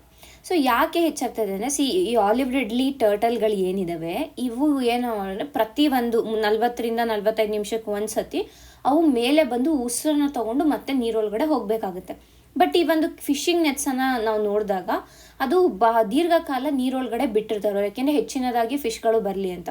ಸೊ ಅಂಥ ಒಂದು ಅಂಥ ಒಂದು ನೆಟ್ಗಳಲ್ಲಿ ಈ ಒಂದು ಆಮೆಗಳು ಸಿಲ್ಕಾಕೊಂಡ್ರೆ ಏನಾಗುತ್ತೆ ಅಂತಂದರೆ ಅವು ಮೇಲೆ ಬರೋದಕ್ಕಾಗಲ್ಲ, ಉಸಿರು ತಗೊಳ್ಳೋದಕ್ಕಾಗೋದಿಲ್ಲ. ಸೊ ಅದರಿಂದ ಅವು ಸಾವನ್ನು ಆಗ್ತಾ ಇವೆ ಅನ್ನೋದನ್ನು ಅರ್ಥ ಮಾಡ್ಕೋಬೇಕು. So that is the main reason behind this ಅಂತ. ಈಗ ನಾವೇನು ನೋಡ್ತೀವಿ ಅಂತಂದರೆ, ಆಲಿವ್ ರಿಡ್ಲಿ ಟರ್ಟಲ್ಸ್ ಬಗ್ಗೆ ವಿತ್ ರೆಸ್ಪೆಕ್ಟ್ ಟು ಪ್ರಿಲಿಮ್ಸ್ ಏನು ಇಂಪಾರ್ಟೆಂಟ್ ಆಗುತ್ತೆ ಅನ್ನೋದನ್ನ ನೋಡೋಣ. ಸೊ ಮೊದಲಿಗೆ ಈ ಆಲಿವ್ ರಿಡ್ಲಿ ಟರ್ಟಲ್ಸ್ ಏನಿದೆ ಇವುಗಳ ಒಂದು ಹ್ಯಾಬಿಟ್ಯಾಟ್ ಎಲ್ಲಿ ಬರುತ್ತೆ ಅನ್ನುವಂಥದ್ದು. ಅವು ಯೂಶಲಾಗಿ ಎಲ್ಲಿ ವಾಸಿಸ್ತವೆ ಅಂತಂದರೆ ಮರೀನ್ ಅಥವಾ ಸ್ಯಾಂಡಿ ಬೀಚಸ್ಗಳಲ್ಲಿ, ಅಂದರೆ ಯೂಶಲಾಗಿ ಬೀಚ್ಗಳಲ್ಲಿ, ಅದು ಎಲ್ಲಿ ಸ್ಯಾಂಡಿ ಬೀಚ್ ಇರುವಂಥ ಕಡೆ, ರಾಕಿ ಬೀಚ್ ಇರುವುದಲ್ಲ, ಸ್ಯಾಂಡ್ ಅಂದರೆ ಮರಳು ಹೆಚ್ಚಾಗಿರುವಂತಹ ಬೀಚ್ಗಳಲ್ಲಿ ನಾವು ಈ ಆಲಿವ್ ರಿಡ್ಲಿ ಟರ್ಟಲ್ಸ್ಗಳನ್ನು ನೋಡ್ಬೋದು. ಆ್ಯಂಡ್ ಈಗಾಗಲೇ ಹೇಳಿರೋ ಥರ ಇವು 40 to 45 ಮಿನಿಟ್ಸ್ ಒಂದ್ಸತಿ ಮೇಲೆ ಬಂದು ಉಸಿರು ತಗೊಂಡು ಮತ್ತೆ ನೀರೊಳಗಡೆ ಹೋಗಬೇಕಾಗತ್ತೆ. ನಂತರ ಏನು ಅಂದರೆ ಈ ಆಲಿವ್ ರಿಡ್ಲಿ ಟರ್ಟಲ್ಗಳು ಇರ್ತವೆ, ಈ ಒಂದು ಆಮೆಗಳು ಸಮುದ್ರದ ಆಮೆಗಳು ಆಗಿದ್ವೆ, ಅಂದರೆ ಆ ಒಂದು ಪ್ರಜಾತಿಗೆ ಸೇರ್ತವೆ. ಸೀ ಟರ್ಟಲ್ನ ಒಂದು ಪ್ರಜಾತಿಗೆ ಇವು ಸೇರಿದೆ ಅನ್ನುವಂಥದ್ದು. ನಂತರ IUCN ಸ್ಟೇಟಸ್ ಬಂದಿದ್ರದ್ದು ವಲ್ನರಬಲ್ ಆಗಿರುತ್ತೆ. ನಂತರ ಸೈಟ್ಸ್ ಅಂಡರಲ್ಲಿ ಅಪೆಂಡಿಕ್ಸ್ 1 ಮತ್ತು ವೈಲ್ಡ್ ಲೈಫ್ ಪ್ರೊಟೆಕ್ಷನ್ ಆ್ಯಕ್ಟ್ ಏನಿದೆ ಇದರಲ್ಲಿ ಶೆಡ್ಯೂಲ್ 1 ಬರುತ್ತೆ. ಸೊ ಈ ಒಂದು ಪಾರ್ಟ್ ಏನಿದೆ ಇದು entirely with respect to prelims is very important. Please ಇದನ್ನ ರಿವೈಸ್ ಮಾಡ್ಕೊಳ್ಳಿ, ಮರಿಬೇಡಿ. ಇದು ಫಸ್ಟ್. ಸೆಕೆಂಡ್ ಏನು ಅಂತಂದರೆ ಎಲ್ಲೆಲ್ಲಿ ಈ ಒಂದು ಆಲಿವ್ ರಿಡ್ಲಿ ಆಮೆಗಳು ಎಲ್ಲೆಲ್ಲಿ ಕಾಣಿಸ್ತವೆ ಅನ್ನುವಂಥದ್ದು. ಎಲ್ಲೆಲ್ಲಿ ಕಾಣಿಸುತ್ತೆ ಅಂದರೆ ಮೊದಲಿಗೆ ಭಾರತದಲ್ಲಿ ಇರುತ್ತೆ, ಶ್ರೀಲಂಕಾದಲ್ಲಿ, ಬಾಂಗ್ಲಾದೇಶದಲ್ಲಿ ಸಿಗುತ್ತೆ, ತದನಂತರ ಮಯನ್ಮಾರಲ್ಲಿ ಸಿಗುತ್ತೆ. ಇದು ಬಿಟ್ಟರೆ ಪೆಸಿಫಿಕ್ಕು, ಇಂಡಿಯನ್ ಮತ್ತು ಅಟ್ಲಾಂಟಿಕ್ ಓಷನ್ಸ್ ಏನಿದೆ ಈ 3 ಓಷನ್ಸ್ಗಳಲ್ಲಿ ಇದನ್ನು ನೋಡ್ಬೋದು.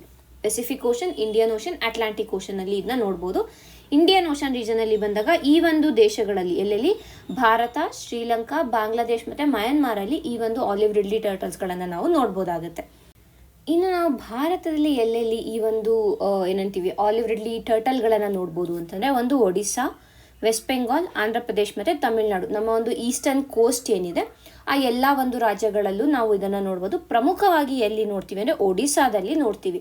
ಒಡಿಸ್ಸಾದ ಗಹಿರ್ಮಾತಾ ಇರ್ಬೋದು, ಋಷಿಕುಲ್ಯ ಇರ್ಬೋದು, ದೇವಿ ನದಿಯ ಒಂದು ಮೌತ್ ಏನಿದೆ ಇದು, ಈ 3 ಕಡೆ ನಾವು ಆಲಿವ್ ರಿಡ್ಲಿ ಟರ್ಟಲ್ಗಳ ನೆಸ್ಟಿಂಗ್ ಸೈಟನ್ನು ನೋಡ್ತೀವಿ. ಇನ್ನು ಆಂಧ್ರ ಪ್ರದೇಶಕ್ಕೆ ಬಂದರೆ ನಾವು ಅನಕಪಲ್ಲಿ ಮತ್ತು ವಿಶಾಖಪಟ್ಟಣಂ ಕೋಸ್ಟ್ ಏನಿದೆ ಇಲ್ಲಿ ಒಂದು ಆಲಿವ್ ರಿಡ್ಲಿ ಟರ್ಟಲ್ಗಳನ್ನು ನಾವು ನೋಡ್ತೀವಿ. ಹೆಚ್ಚಿನದಾಗಿ ನಾವು ನೋಡೋದು ಒಡಿಸ್ಸಾ ಮತ್ತು ಆಂಧ್ರ ಪ್ರದೇಶದಲ್ಲಿ, ಮುಖ್ಯವಾಗಿ ಅದರಲ್ಲೂ ಬಂದು ಒಡಿಸ್ಸಾದಲ್ಲಿ ನಾವು ನೋಡುವಂಥದ್ದು. ಇನ್ನು ಇದರ ನೆಸ್ಟಿಂಗ್ ಸೀಸನ್ ಬಂದು ಡಿಸೆಂಬರ್ನಿಂದ ಏಪ್ರಿಲ್ ಒಳಗಡೆ ಇವು ಮೊಟ್ಟೆಗಳನ್ನು ಇಡುವಂಥದ್ದು. ಯೂಶಲಾಗಿ ಸ್ಯಾಂಡಿ ಬೀಚಸ್ಸಲ್ಲೇ ಇದು ಇಡೋದು. ಈ ಒಂದು ಪ್ರಕ್ರಿಯೆಯನ್ನು ಏನಂತ ಕರಿತೀವಿ ನಾವು, ಅರೆಬಾಡ ಅಂತ ಕರಿತೀವಿ. ಸೊ ಅರೆಬಾಡ ಅಂದ್ರೇನು, ಸಾವಿರಾರು ಆಮೆಗಳು ಏನಿದೆ ಅಂದರೆ ಸುಮಾರು ಈ ಆಲಿವ್ ರಿಡ್ಲಿ ಟರ್ಟಲ್ಗಳು ಏನಿರ್ತವೆ ಇವು ಸಾವಿರಾರು ಸಂಖ್ಯೆಯಲ್ಲಿ ಒಂದೇ ಸಮಯದಲ್ಲಿ ಬಂದು ಮೊಟ್ಟೆಯನ್ನು ಇಡ್ತವೆ. ಸೊ ಈ ಒಂದು ಎಂಟೈರ್ ಪ್ರೊಸೆಸನ್ನು ನಾವು ಅರೆಬಾಡ ಅಂತ ಕರಿತೀವಿ. ಸೊ ಇದಿಷ್ಟು with respect to olive ridley turtles ಆಯಿತು. ಆರಿಬಾಡ ಅನ್ನೋದು ಕೂಡ ಇಂಪಾರ್ಟೆಂಟ್ ಆಗುತ್ತೆ, ಅದು ಕೂಡ ನೀವು ನೋಡ್ಕೋಬೇಕು. ಸೊ ಇದಿಷ್ಟು ವಿತ್ ರೆಸ್ಪೆಕ್ಟ್ ಟು ಪ್ರಿಲಿಮ್ಸ್ ನಮಗೆ ಇಂಪಾರ್ಟೆಂಟ್ ಆಯಿತು. ಇನ್ನು ನಾವು ವಿತ್ ರೆಸ್ಪೆಕ್ಟ್ ಟು ಮೇನ್ಸ್ ಬಂದಾಗ ಇದರ ಮುಖ್ಯವಾದ ಇದಕ್ಕೆ ಇರುವಂತಹ ಕುತ್ತುಗಳೇನು ಅಂತ ನಾವು ನೋಡಿದ್ರೆ, ಮೊದಲಿಗೆ ಬಂದು ಬೈ ಕ್ಯಾಚ್, ಈಗಾಗಲೇ ನಾವು ಮಾತಾಡಿರೋ ಥರ ಏನು ಅಂದರೆ ಮೀನುಗಳಿಗೆ ಹಾಕಿರುವಂತಹ ನೆಟ್ಟಲ್ಲಿ ಇವು ಸಿಕ್ಕಾಕೊಳ್ತವೆ. ಸೊ ಅದು ಒಂದು. ನಂತರ ಇಲ್ಲಿಗಲ್ ಆಗಿ ಫಿಶಿಂಗ್ ಇಲ್ಲಿಗಲ್ ಫಿಶಿಂಗ್ಸ್ಗಳೇನಿರ್ತವೆ ಅವುಗಳಲ್ಲಿ, ಮತ್ತು ಆರ್ಟಿಫಿಷಿಯಲ್ ಲೈಟಿಂಗಿಂದ ಕೂಡ ಇದು ಪ್ರಾಬ್ಲಮ್ ಆಗುತ್ತೆ. ಈಗ ಬೀಚ್ಗಳಲ್ಲಿ ಲೈಟ್ಸ್ಗಳನ್ನು ಹಾಕಿರ್ತಾರೆ. ಸೊ ಈ ಒಂದು ಆಮೆಗಳಿಂದ ಇವು ಲೈಟ್ ಸೆನ್ಸಿಟಿವ್ ಆಗಿರುವಂಥ ಕಾರಣ ಆರ್ಟಿಫಿಷಿಯಲ್ ಲೈಟ್ ಏನಾದ್ರು ಹೆಚ್ಚಿನ ಪ್ರಮಾಣದಲ್ಲಿ ಬಿದ್ದರೆ ಅವು ಕೂಡ ಅದರಿಂದ ಕೂಡ ಇವು ಸಾವನ್ನು ಹಬ್ಬೋದಾಗುತ್ತೆ. ಸೊ ಅದೊಂದು.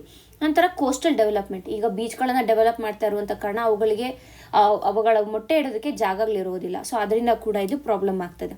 ಇದೆಲ್ಲದಕ್ಕಿಂತ ಮುಖ್ಯವಾಗಿ ಪ್ಲಾಸ್ಟಿಕ್ ಪೊಲ್ಯೂಷನ್ ಏನಾಗ್ತದೆ, ಪ್ಲಾಸ್ಟಿಕ್ ಪೊಲ್ಯೂಷನ್ ಮೈಕ್ರೋ ಪ್ಲಾಸ್ಟಿಕ್ಸ್ ಏನು ಹೆಚ್ಚಾಗ್ತದೆ ಅದರಿಂದ ಕೂಡ ಅವುಗಳ ಒಂದು ಏನಂತೀವಿ ಬಾಡಿ ಮೇಲೂ ಕೂಡ ಇದು ಪರಿಣಾಮವನ್ನು ಬೀರ್ತಾ ಇದೆ ಅನ್ನೋದನ್ನು ಅರ್ಥ ಮಾಡ್ಕೋಬೇಕು. ಸೊ ಇಷ್ಟೆಲ್ಲ ಥ್ರೆಟ್ಸ್ ಇದೆ ಅಂತ ಅಂದಾಗ ಏನು ಯಾವ ರೀತಿಯಾದ ಒಂದು ಏನಂತೀವಿ ಪಾಲಿಸಿ ಟೂಲ್ಸನ್ನು ಎಲ್ಲ ಏನು ಒಂದು ಸ್ಟೆಪ್ಸನ್ನು ಸರ್ಕಾರ ತಗೊಂಡಿದೆ ಅಂದರೆ, ಮೊದಲಿಗೆ ಆಂಧ್ರ ಪ್ರದೇಶದಲ್ಲಿ ಮರೀನ್ ಫಿಶಿಂಗ್ ರೆಗ್ಯುಲೇಷನ್ ಆ್ಯಕ್ಟ್ ಅನ್ನುವಂಥ ಒಂದು ಆ್ಯಕ್ಟನ್ನು ಪಾಸ್ ಮಾಡಿದ್ದಾರೆ. ಸೊ ಆ ಆ್ಯಕ್ಟ್ ಪ್ರಕಾರ ಏನು ಅಂತಲೇ ಈ ರೀತಿಯಾದ ಬೈ ಕ್ಯಾಚ್ ಇರ್ಬೋದು ಇಲ್ಲ ಇಲ್ಲಿಗಲ್ ಫಿಶಿಂಗನ್ನು ತಡೆಯೋದು ಇದರ ಮುಖ್ಯ ಉದ್ದೇಶ ಆಗಿದೆ.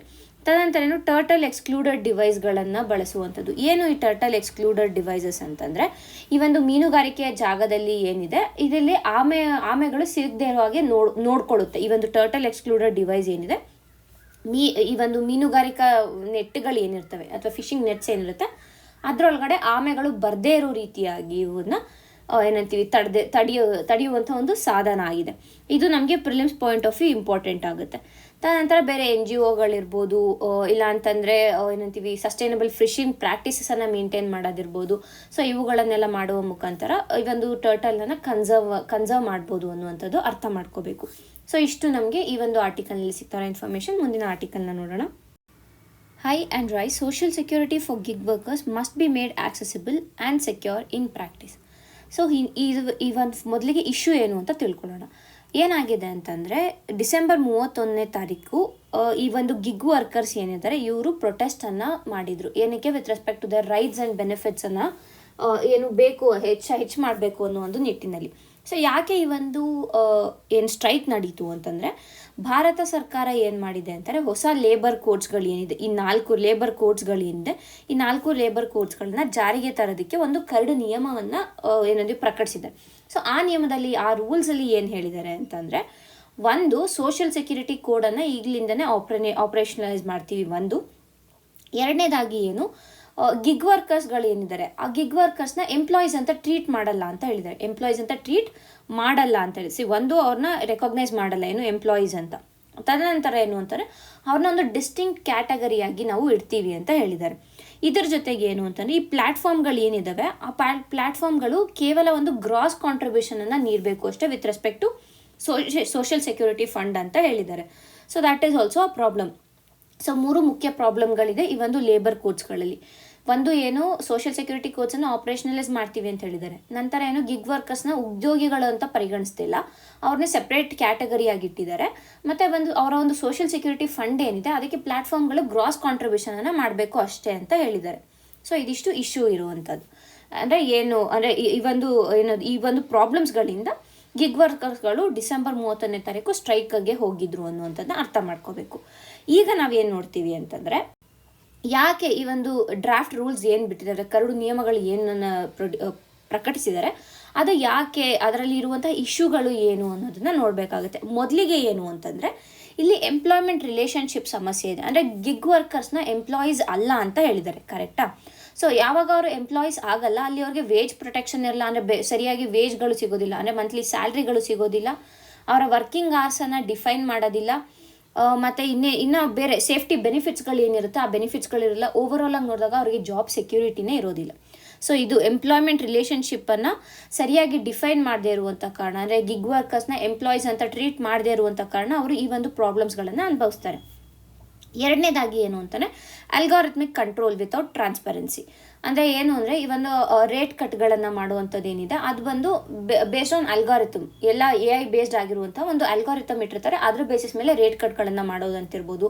ಇಲ್ಲ ಈ ಇನ್ಸೆಂಟಿವ್ ಸ್ಟ್ರಕ್ಚರ್ಸ್ಗಳು ಏನಿದೆ, ಈ ಗಿಗ್ ವರ್ಕರ್ಸ್ಗೆ ಇನ್ಸೆಂಟಿವ್ಸ್ಗಳು ಏನು ಕೊಡ್ತಾರೆ, ಆ ಇನ್ಸೆಂಟಿವ್ಸ್ ಬಂದು ಆ ಒಂದು ಪ್ರಾಸೆಸ್ ಯಾವ ರೀತಿಯಾಗಿ ಇನ್ಸೆಂಟಿವ್ಸನ್ನು ಕ್ಯಾಲ್ಕುಲೇಟ್ ಮಾಡ್ತಾರೆ ಅದೆಲ್ಲ ಒಂದು ಒಪೇಕ್ ಪ್ರಾಸೆಸ್, ಅಂದರೆ ಟ್ರಾನ್ಸ್ಪರೆಂಟ್ ಆಗಿ ಇಲ್ಲ. ಅಂದರೆ ಯಾವ ರೀತಿಯಾಗಿ ಯಾವ ಬೇಸಿಸ್ ಮೇಲೆ ಅವ್ರು ಕ್ಯಾಲ್ಕುಲೇಟ್ ಮಾಡ್ತಾ ಇದ್ದಾರೆ ಅನ್ನೋದು ತಿಳಿದಿಲ್ಲ.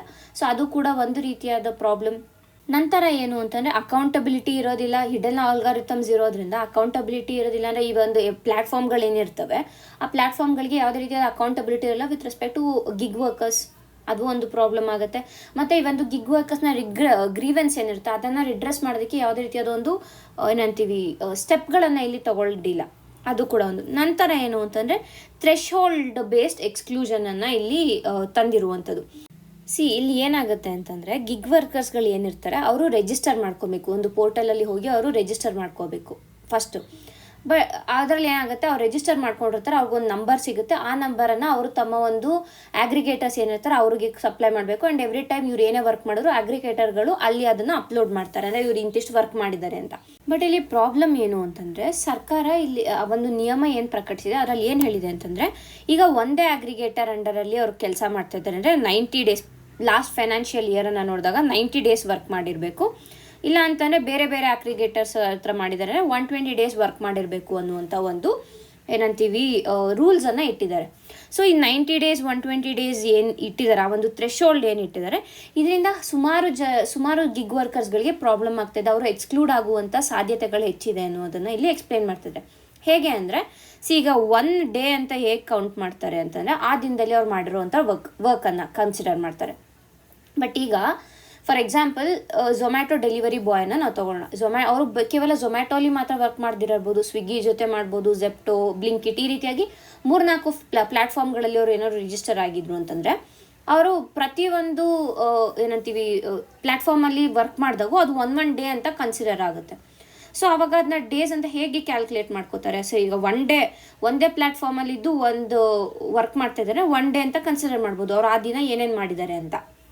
ಬಟ್ ಈಗ ಬೇರೆ ಬೇರೆ ಇದರಲ್ಲಿ ಇದ್ದಾರೆ ಅಂತಂದರೆ ಅದನ್ನ 1 ಡೇ ವರ್ಕ್ ಅಂತ ಕನ್ಸಿಡರ್ ಮಾಡ್ತೀರಾ, ಹೇಗೆ ಮಾಡ್ತಾರೆ ಅನ್ನೋದು ಇಲ್ಲಿ ಕನ್ಫ್ಯೂಷನನ್ನು ಕ್ರಿಯೇಟ್ ಮಾಡುತ್ತೆ. ಸೊ ಆ ಒಂದು ಕನ್ಫ್ಯೂಷನಿಂದ ಏನಾಗುತ್ತೆ ಅಂದರೆ, ಹಲವಾರು ಬಾರಿ ಅವರು ಎಕ್ಸ್ಕ್ಲೂಡ್ ಆಗುವಂಥ ಒಂದು ಚಾನ್ಸಸ್ಗಳು ಹೆಚ್ಚಾಗುತ್ತೆ ಅನ್ನೋದನ್ನು ಇಲ್ಲಿ ಅರ್ಥ ಮಾಡ್ಕೋಬೇಕು. ಆ್ಯಂಡ್ ನೆಕ್ಸ್ಟ್ ಪ್ರಾಬ್ಲಮ್ ಏನು ಅಂತಂದರೆ ಈ ಒಂದು ಬೆನಿಫಿಟ್ಸ್ಗಳು ಏನಿದೆ, ಒಂದು ಬೆನಿಫಿಟ್ಸ್ಗಳನ್ನು ಸರಿಯಾಗಿ ಡಿಫೈನ್ ಮಾಡದೇ ಇರುವಂಥದ್ದು. ಸೊ ಓವರಾಲ್ ಆಗಿ ನೋಡಿದಾಗ ಏನಾಗುತ್ತೆ ಅಂತಂದರೆ ಈ ಒಂದು ಬರ್ಡನ್ ಏನಿದೆ, ಅಂದರೆ ರಿಜಿಸ್ಟರ್ ಮಾಡ್ಕೋಬೇಕು, ಆಮೇಲೆ ಏನೇ ಒಂದು ಪ್ರಾಬ್ಲಮ್ಸ್ಗಳು ಬಂದರೂ ಅವರ ಒಂದು ದುಃಖಗಳು, ಅದರ ಒಂದು ತೊಂದರೆಗಳೇನಿದೆ ಅವುಗಳನ್ನು ಹೋಗಿ ಸರಿಯಾಗಿ ರಿಡ್ರೆಸ್ ಮಾಡೋಕ್ಕಾಗದೇ ಇರುವಂಥದ್ದು, ಇದೆಲ್ಲ ಪ್ರಾಬ್ಲಮ್ಗಳನ್ನು ಮೇಯ್ನಾಗಿ ಆ ಗಿಗ್ ವರ್ಕರ್ಸ್ಗಳು ಇಲ್ಲಿ ಅನುಭವಿಸ್ಬೇಕಾಗ್ತಾ ಇದೆ ಅಂತ ಈ ಒಂದು ಆರ್ಟಿಕಲ್ನಲ್ಲಿ ಎಕ್ಸ್ಪ್ಲೇನ್ ಮಾಡ್ತಾರೆ. ಸೊ ಹಾಗಾದರೆ ಏನು ಮಾಡಬೇಕು?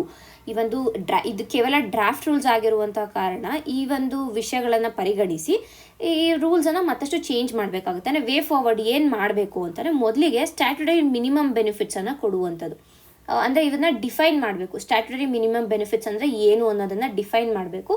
ಸೊ ದಟ್ ಗಿಗ್ ವರ್ಕರ್ಸ್ಗೆ ಬೇಸಿಕ್ ಆಗಿ ಇರಬೇಕಾಗಿರುವಂಥ ಹೆಲ್ತ್ ಆ್ಯಂಡ್ ಮೆಟರ್ನಿಟಿ ಲೀವ್ಸ್ಗಳಿರ್ಬೋದು, ಇಲ್ಲ ಅದಕ್ಕೆ ಹೆಲ್ತ್ ಆ್ಯಂಡ್ ಮೆಟರ್ನಿಟಿ ರಿಲೇಟೆಡ್ ಆಗಿರುವಂತಹ ಸಹಾಯಗಳಿರ್ಬೋದು, ಫಿನಾನ್ಷಿಯಲ್ ಅಸಿಸ್ಟೆನ್ಸ್ ಇರ್ಬೋದು, ಬೇರೆ ರೀತಿಯಾದ ಅಸಿಸ್ಟೆನ್ಸ್ ಇರ್ಬೋದು, ಅದನ್ನು ಕೊಡುವಂಥದ್ದು. ನಂತರ ಇಲ್ನೆಸ್ ಲೀವನ್ನು ಕೊಡೋದಿರ್ಬೋದು, ಇಲ್ಲ ಇಲ್ನೆಸ್ ಪ್ರೊಟೆಕ್ಷನ್ನ ಕೊಡೋದಿರ್ಬೋದು, ಇದನ್ನು ಮಾಡಬೇಕಾಗುತ್ತೆ. ನಂತರ ಆಲ್ಗಾರಿಥಮಿಕ್ ಟ್ರಾನ್ಸ್ಪರೆನ್ಸಿ ಆ್ಯಂಡ್ ಆಡಿಟ್, ಅಂದರೆ ಒಂದು ಯಾವ ಒಂದು ಆಲ್ಗಾರಿಥಮನ್ನು ನಾವು ಬಳಸ್ತಾ ಇದ್ದೀವಿ ಎಲ್ಲ ಕ್ಯಾಲ್ಕುಲೇಟ್ ಮಾಡೋದಕ್ಕೆ ಅನ್ನೋದನ್ನು ಕ್ಲಿಯರ್ ಕಟ್ಟಾಗಿ ಎಕ್ಸ್ಪ್ಲೇನ್ ಮಾಡುವಂಥದ್ದು. ಮತ್ತು ಆ ಒಂದು ಆಲ್ಗಾರಿಥಮ್ಸ್ ಏನಿದೆ ಅವುಗಳನ್ನು ಒಂದು ಆಡಿಟ್ಗಳನ್ನು ಮಾಡುವಂಥದ್ದು. ಸೊ ಏನಾದ್ರು ಪ್ರಾಬ್ಲಮ್ ಇದ್ದರೆ ಅದನ್ನ ಹಾಗೆ ರಿಸಾಲ್ವ್ ಮಾಡ್ಕೋಬೋದು ಅನ್ನುವಂಥದ್ದು. ನಂತರ ಏನು ಅಂದರೆ ಇಂಡಿಪೆಂಡೆಂಟ್ ಗ್ರೀವೆನ್ಸ್ ರಿಡ್ರೆಸಲ್ ಬಾಡಿಯನ್ನು ಸ್ಟಾರ್ಟ್ ಮಾಡಬೇಕು, ಎಸ್ಟಾಬ್ಲಿಷ್ ಮಾಡಬೇಕು ಅಂತ. ಸೊ ಆಗ ಗಿಗ್ ವರ್ಕರ್ಸ್ಗಳಿಗೆ ಯಾವುದೇ ರೀತಿಯ ತೊಂದರೆಗಳಿದ್ರೆ ಅವರು ಈ ಒಂದು ಗ್ರೀವೆನ್ಸ್ ರಿಡ್ರೆಸಲ್ ಅಥಾರಿಟಿಗೆ ಹೋಗಿ ಅಲ್ಲಿ ಕಂಪ್ಲೇಂಟ್ಗಳನ್ನು ಕೊಟ್ಟರೆ ಅವರ ಒಂದು ಪ್ರಾಬ್ಲಮ್ಸ್ಗಳನ್ನು ಬೇಗ ಸಾಲ್ವ್ ಮಾಡ್ಬೋದು ಅನ್ನೋಂಥ. ನಂತರ time bound claims and appeals, ಅಂದರೆ ಒಂದು ಫಾಸ್ಟ್ ಟ್ರ್ಯಾಕ್ ಪ್ರಾಸೆಸಿಂಗ್ ಮಾಡೋದಿರ್ಬೋದು, ಮತ್ತು ಡಿಸಿಷನ್ಸ್ಗಳನ್ನು ಕರೆಕ್ಟ್ ಬೇಗ ತೊಗೊಳ್ಳುವಂಥದ್ದಿರ್ಬೋದು, ಅಂದರೆ ಟೈಮ್ ಬೇಸ್ಡ್ ಆಗಿ ಬಟ್ ಎಫೆಕ್ಟಿವ್ ಡಿಸಿಷನ್ಸನ್ನು ಮಾಡುವಂಥದ್ದಿರ್ಬೋದು. ನಂತರ ಬೆನಿಫಿಟ್ ಪೋರ್ಟಬಿಲಿಟಿ ಅಕ್ರಾಸ್ ಪ್ಲ್ಯಾಟ್ಫಾರ್ಮ್, ಅಂದರೆ ಏನು ಈಗ ಬೇರೆ ಬೇರೆ ಪ್ಲ್ಯಾಟ್ಫಾರ್ಮ್ಗಳಲ್ಲಿ ವರ್ಕ್ ಮಾಡ್ತಾ ಇದ್ದಾರೆ ಅಂತಂದರೆ ಅವರಿಗೆ ಒಂದು ಎಲ್ಲ ಪ್ಲ್ಯಾಟ್ಫಾರ್ಮ್ಗಳನ್ನು ಒಂದು ಆಗ್ರಿಗೇಟ್ ಆಗಿ ಇದು ಮಾಡಿ ಅವರ ಒಂದು ಬೆನಿಫಿಟ್ಸ್ ಏನಿದೆ ಅವುಗಳನ್ನು ಒಂದು ಪ್ಲ್ಯಾಟ್ಫಾರ್ಮಿಂದ ಇನ್ನೊಂದು ಪ್ಲ್ಯಾಟ್ಫಾರ್ಮ್ಗೆ ಅವರು ಟ್ರಾನ್ಸ್ಫರ್ ಮಾಡ್ಕೊಳ್ಳೋ ರೀತಿಯಾಗಿ ಕೊಡಬೇಕು ಅನ್ನೋದು. ಮತ್ತು ಪೀರಿಯಾಡಿಕ್ ಅರ್ನಿಂಗ್ ಮತ್ತು ವರ್ಕ್ ಸ್ಟೇಟ್ಮೆಂಟ್ಸ್ಗಳನ್ನು ನೀಡುವಂಥದ್ದು ಇರ್ಬೋದು. ಸೊ ಇದೆಲ್ಲ ಮಾಡೋದ್ರ ಮುಖಾಂತರ ಅವರಿಗೆ ಇರುವಂಥ ಈ ಪ್ರಾಬ್ಲಮ್ಸ್ಗಳು ಏನಿದೆ, ಇಲ್ಲಿ ಏನು ರೂಲ್ಸ್ಗಳಲ್ಲಿ ಇದ್ದಂಥ ಪ್ರಾಬ್ಲಮ್ಸ್ಗಳಿದೆ ಅವುಗಳನ್ನ ಸ್ವಲ್ಪ ಮಟ್ಟಿಗೆ ಕಡಿಮೆ ಮಾಡ್ಬೋದು ಅನ್ನುವಂಥದ್ದನ್ನ ಇಲ್ಲಿ ಎಕ್ಸ್ಪ್ಲೇನ್ ಮಾಡ್ತಾ ಇದ್ದಾರೆ. ಸೊ ಇಷ್ಟು ಈ ಒಂದು ಆರ್ಟಿಕಲ್ನ ಸಾರಾಂಶ. ಮುಂದಿನ ಒಂದು ಆರ್ಟಿಕಲ್ನ ನೋಡೋಣ. Rajnath Singh to commission new coast guard ship today. So ಇವತ್ತು ಭಾರತದ ಒಂದು ನೇವಿ ಏನಿದೆ, ಇಂಡಿಯನ್ ನೇವಿಗೆ ಹೊಸದಾದ ಒಂದು ಕೋಸ್ಟ್ ಗಾರ್ಡ್ ಶಿಪ್ಪನ್ನು ಇಂಡಕ್ಟ್ ಮಾಡ್ಕೊಳ್ಳೋದಕ್ಕೆ ಡಿಸೈಡ್ ಮಾಡಿದ್ದಾರೆ. ಸೊ ಆ ಒಂದು ಶಿಪ್ನ ಹೆಸರು ಬಂದು ಸಮುದ್ರ ಪ್ರತಾಪ್ ಅನ್ನುವಂಥದ್ದು. So this is entirely with respect to prelims. ನಮಗೆ ಅಂದರೆ ಮುಖ್ಯವಾಗಿ ಪ್ರಿಲಿಮ್ಸ್ಗೆ ಇಂಪಾರ್ಟೆಂಟ್ ಆಗುತ್ತೆ. ಅಂದರೆ ಎಲ್ಲಿ ಇದನ್ನು ಇಂಡಕ್ಟ್ ಮಾಡಿದ್ದಾರೆ ಮತ್ತು ಯಾರು ಇದನ್ನ ಪ್ರೊಡ್ಯೂಸ್ ಮಾಡಿದ್ದಾರೆ ಇರ್ಬೋದು, ಅಥವಾ ಇದರ ಒಂದು ಮುಖ್ಯ ಫಂಕ್ಷನ್ಸ್ ಏನು, ಇದರ ಒಂದು ಫೀಚರ್ಸ್ ಏನು, ಇದು ನಮಗೆ ಇಂಪಾರ್ಟೆಂಟ್ ಆಗುತ್ತೆ. ಸೊ ಮೊದಲಿಗೆ ನೋಡಿದಾಗ ಈ ಸಮುದ್ರ ಪ್ರತಾಪ್ ಅನ್ನುವಂತಹ ವೆಹಿಕಲನ್ನು ಡಿಫೆನ್ಸ್ ಮಿನಿಸ್ಟರ್ ಅವರು ಇವತ್ತು ಅಂದರೆ 5ನೇ ತಾರೀಕು, ಜನವರಿ 5ನೇ ತಾರೀಕು ಗೋವಾದಲ್ಲಿ ಇಂಡಕ್ಟ್ ಮಾಡ್ತಾ ಇದ್ದಾರೆ. ಓಕೆನಾ, ಫಸ್ಟ್ ಥಿಂಗ್. ಸೆಕೆಂಡ್ ಥಿಂಗ್, ಇದು ಯಾಕೆ ಇದು ಮುಖ್ಯ ಆಗುತ್ತೆ ಅಂತಂದರೆ it is a pollution control vessel. ಅಂದರೆ ನಮ್ಮ ಒಂದು ಕೋಸ್ಟಲ್ ಏರಿಯಾ ಏನಿದೆ ಇಲ್ಲಿ ಯಾವುದೇ ರೀತಿಯಾದ ಒಂದು ಪೊಲ್ಯೂಷನ್ ಆಗ್ತಾ ಇದೆ ಅಂತಂದರೆ ಅಲ್ಲಿ ಆ ಪೊಲ್ಯೂಷನನ್ನು ತಡೆಯೋದಕ್ಕೆ ಈ ಒಂದು ವೆಸಲನ್ನು ಬಳಸ್ಬೋದು, ಅಥವಾ ಈ ಒಂದು ಹಡಗನ್ನು ಬಳಸ್ಬೋದಾಗುತ್ತೆ. ಆ್ಯಂಡ್ ಈ ಒಂದು ಏನು ವೆಹಿಕಲ್ ಇದೆ ಇದು ಫಸ್ಟ್ ಆಫ್ 2 ಸಚ್ ವೆಹಿಕಲ್ಸ್. ಈ ರೀತಿಯಾದ 2 ವೆಹಿಕಲ್ಗಳನ್ನು ಅಥವಾ 2 ವೆಸಲ್ಗಳನ್ನು, 2 ಹಡಗುಗಳನ್ನು ನಾವು ಇಂಡಕ್ಟ್ ಮಾಡ್ಕೋತೀವಿ ಅಂತ ಹೇಳಿದ್ರು. ಅದರಲ್ಲಿ ಮೊದಲನೇ ಹಡಗು ಇದಾಗಿದೆ. ಮೊದಲನೇ ಹಡಗು ಸಮುದ್ರ ಪ್ರತಾಪ್ ಅನ್ನುವಂಥದ್ದು. ನಂತರ ಏನು ಬೇಕಾಗುತ್ತೆ ಅಂದರೆ ಇದು ಯಾವ ಒಂದು ಆರ್ಗನೈಸೇಷನ್ ಅಡಿಯಲ್ಲಿ ಬರುತ್ತೆ ಅಂದರೆ ನಾನು ಈಗ ಇಂಡಿಯನ್ ನೇವಿ ಅಂದರೆ, but it is not Indian navy, Indian coast ಗಾರ್ಡ್ಗೆ ಈ ಒಂದು ಸಮುದ್ರ ಪ್ರತಾಪ್ ವೆಹಿಕಲ್ ಹೋಗುತ್ತೆ. ಇಂಡಿಯನ್ ನೇವಿಗಲ್ಲ, ಇಂಡಿಯನ್ ಕೋಸ್ಟ್ ಗಾರ್ಡ್ಗೆ ಈ ಸಮುದ್ರ ಪ್ರತಾಪ್ ವೆಹಿಕಲ್ ಹೋಗುವಂಥದ್ದು. ಓಕೆನಾ. ಸೊ ನೆಕ್ಸ್ಟ್ ಇದರ ಮುಖ್ಯ ಕಾರ್ಯಗಳೇನು ಅಥವಾ ಮುಖ್ಯ ಒಂದು ಫಂಕ್ಷನ್ಸ್ ಏನು ಅಂತ ನಾವು ನೋಡಿದ್ರೆ, ಮೊದಲಿಗೆ ಬಂದು ಆಯಿಲ್ ಸ್ಪಿಲ್ಲನ್ನು ಡಿಟೆಕ್ಟ್ ಮಾಡುವಂಥದ್ದು. ಅಂದರೆ ಯಾವುದೇ ರೀತಿಯಾದ ಆಯಿಲ್ ಸ್ಪಿಲ್ ಆಗಿದೆ ಆ ಒಂದು ಕೋಸ್ಟಲ್ ರೀಜನಲ್ಲಿ ಅಂತ ಅದನ್ನು ಡಿಟೆಕ್ಟ್ ಮಾಡೋದಿರ್ಬೋದು. ಇಲ್ಲಾಂದರೆ ಅದಕ್ಕೆ ಬೇಕಾಗಿರುವಂಥ ರೆಸ್ಪಾನ್ಸನ್ನು, ಅಂದರೆ ಇವಾಗ ಒಂದು ಆಯಿಲ್ ಸ್ಪಿಲ್ ಆಗಿದೆ ಅಂದರೆ ಅಲ್ಲಿ ಯಾವ ರೀತಿಯಾದ ಒಂದು ಆಪ್ರೇಷನ್ಗಳನ್ನು ಕಂಡಕ್ಟ್ ಮಾಡಿ ಆಯಿಲ್ ಸ್ಪಿಲ್ಲನ್ನು ರೆಡ್ಯೂಸ್ ಮಾಡಬೇಕು ಅನ್ನುವಂಥದ್ದು. ಮತ್ತು ಪೊಲ್ಯೂಟೆಂಟ್ಸನ್ನು ಯಾವ ರೀತಿಯಾಗಿ ರಿಕವರ್ ಮಾಡೋದು, ಇಲ್ಲ ಆ ಕಂಟ್ಯಾಮಿನೆಂಟ್ಸ್ ಏನೇನಿದೆ ಅದರಲ್ಲಿ ಅನ್ನುವಂಥ ಅನಾಲಿಸಿಸ್, ಇದನ್ನೆಲ್ಲ ಮಾಡುವಂಥದ್ದು. ಸೊ ಎಲ್ಲಿ ಈ ಒಂದು ಕಾರ್ಯಾಚರಣೆ ವ್ಯಾಪ್ತಿ ಏನು ಅಂತಂದರೆ ಎಕ್ಸ್ಕ್ಲೂಸಿವ್ ಎಕನಾಮಿಕ್ ಝೋನ್ ಏನಿದೆ ಅಲ್ಲಿವರೆಗೂ ಅಪ್ ಟು 200 ನಾಟಿಕಲ್ ಮೈಲ್ಸ್ವರೆಗೂ ಇದರ ಒಂದು ಏರಿಯಾ ಆಫ್ ವರ್ಕ್ ಎಕ್ಸ್ಟೆಂಡ್ ಆಗುತ್ತೆ ಅನ್ನೋದನ್ನು ಅರ್ಥ ಮಾಡ್ಕೋಬೇಕು. ನಂತರ ಈ ಒಂದು ಸ್ಪೆಸಿಫಿಕೇಶನ್ಸ್, ಈ ಒಂದು ಹಡಗಿನ ಸ್ಪೆಸಿಫಿಕೇಶನ್ಸ್, ಅದರ ಉದ್ದ ಬಂದು ಸುಮಾರು 114 ಅಡಿ ಬರುತ್ತೆ, 114 ಮೀಟರ್ಗಳಷ್ಟು. ಅದರ ಒಂದು ವೆಯ್ಟ್ ಬಂದು 4200 ಅಷ್ಟು ತೂಕ ಬರುತ್ತೆ. ಅದರ ವೇಗ ಬಂದು ಮೋರ್ ದ್ಯಾನ್ 22 ನಾಟ್ಸ್ ಅಷ್ಟು ತೂಕ ಬರುತ್ತೆ. ಮತ್ತು ಇದರ ಎಂಡ್ಯೂರೆನ್ಸ್ ಬಂದು 6000 ನಾಟಿಕಲ್ ಮೈಲ್ಸ್ ಅಷ್ಟು ದೂರವನ್ನು ಇದು ಪ್ರಯಾಣಿಸ್ಬೋದು. ಇಷ್ಟು ಇದರ ಬೇಸಿಕ್ ಇನ್ಫಾರ್ಮೇಷನ್ ಆಯಿತು. ನೆಕ್ಸ್ಟ್ ಇಲ್ಲಿ ನಮ್ಗೆ ಏನು ಇಂಪಾರ್ಟೆಂಟ್ ಆಗುತ್ತೆ, ಇಂಡಿಯನ್ ಕೋಸ್ಟ್ ಗಾರ್ಡ್ ನಮಗೆ ಇಂಪಾರ್ಟೆಂಟ್ ಆಗುತ್ತೆ. ಇಂಡಿಯನ್ ಕೋಸ್ಟ್ ಗಾರ್ಡನ್ನು ಎಸ್ಟಾಬ್ಲಿಷ್ ಮಾಡಿರೋದು 1978ರಲ್ಲಿ ಇದು ಎಸ್ಟಾಬ್ಲಿಷ್ ಆಗಿರುವಂಥದ್ದು ಮೊದಲನೇ ಒಂದು ಪಾಯಿಂಟ್. ನಂತರ ಇದು ಯಾವ ಮಿನಿಸ್ಟ್ರಿ ಅಂಡರಲ್ಲಿ ಬರುತ್ತೆ, ಮಿನಿಸ್ಟ್ರಿ ಆಫ್ ಡಿಫೆನ್ಸ್ ಅಂಡರಲ್ಲಿ ಇದು ಬರುತ್ತೆ ಅನ್ನೋದು ನಮಗೆ ಇಂಪಾರ್ಟೆಂಟ್ ಆಗುತ್ತೆ. ಇದು ಕೂಡ entirely with respect to prelims ನಮಗೆ ಇಂಪಾರ್ಟೆಂಟ್ ಆಗುತ್ತೆ. ಆ್ಯಂಡ್ ಇದರ ಒಂದು ಮುಖ್ಯ ಒಂದು ಫಂಕ್ಷನ್ಸ್ಗಳೇನು ಅಂದರೆ ಮೆರಿಟೈಮ್ ಸೆಕ್ಯೂರಿಟಿಯನ್ನು ಎನ್ಶೋರ್ ಮಾಡೋದು, ಸ್ಮಗ್ಲಿಂಗನ್ನು ತಡೆಯುವಂಥದ್ದು, ಸರ್ಚ್ ಆ್ಯಂಡ್ ರೆಸ್ಕ್ಯೂ ಆಪರೇಷನ್ಸ್. ಅಂದರೆ ಈಗ ಏನಾದ್ರು ಫಾರ್ ಎಕ್ಸಾಂಪಲ್ ಈಗ ಫಿಶರ್ಮೆನ್ ಸಮುದ್ರಕ್ಕೆ ಹೋದಾಗ ಅಲ್ಲಿ ಏನಾದ್ರು ಆಕ್ಸಿಡೆಂಟ್ಸ್ ಆಗಿ ಅವರ ಬೋಟ್ಗಳು ಕಾಣಿಸ್ತಾ ಇಲ್ಲ ಹಂಗೆ ಅಂದಾಗ ಸರ್ಚ್ ಆ್ಯಂಡ್ ರೆಸ್ಕ್ಯೂ ಆಪರೇಷನ್ ಮಾಡುವಂಥದ್ದು. ಇದರ ಜೊತೆಗೆ ಮರೀನ್ ಪೊಲ್ಯೂಷನ್ ರೆಸ್ಪಾನ್ಸ್ ಕೂಡ ಇದರ ಒಂದು ಮುಖ್ಯ ಏನಂತೀವಿ ಫಂಕ್ಷನ್ಸ್ ಆಗಿರುತ್ತೆ. So entirely with respect to prelims ಈ ಒಂದು ಆರ್ಟಿಕಲ್ ಇಂಪಾರ್ಟೆಂಟ್. ಒಂದು, ಸಮುದ್ರ ಪ್ರತಾಪ್ ಬಗ್ಗೆ ಗೊತ್ತಿರಬೇಕು, ಎಲ್ಲಿಗೆ ಇಂಡಕ್ಟ್ ಮಾಡ್ಕೊಂಡಿದ್ದಾರೆ, ಎಲ್ಲಿ ಇಂಡಕ್ಟ್ ಮಾಡಿದ್ದಾರೆ, ಇದರ ಒಂದು ಮುಖ್ಯ ಫಂಕ್ಷನ್ಸ್ ಏನು ಮತ್ತು ಅದರ ಮುಖ್ಯ ಒಂದು ಸ್ಪೆಸಿಫಿಕೇಶನ್ಸ್ ಏನು ಅನ್ನೋದು. ತದನಂತರ ಇಂಡಿಯನ್ ಕೋಸ್ಟ್ ಗಾರ್ಡ್ ಕೂಡ ನಮಗೆ ಇಂಪಾರ್ಟೆಂಟ್ ಆಗುತ್ತೆ, ಯಾವ ಮಿನಿಸ್ಟ್ರಿ ಅಂಡರಲ್ಲಿ ಬರುತ್ತೆ ಮತ್ತು ಅದರ ಒಂದು ಮುಖ್ಯ ಕಾರ್ಯಾಚರಣೆಗಳು ಏನು ಅನ್ನುವಂಥದ್ದು. ಸೊ ಇಷ್ಟು ಈ ದಿನದ ಆರ್ಟಿಕಲ್ಗಳಾಗಿವೆ. ಧನ್ಯವಾದಗಳು.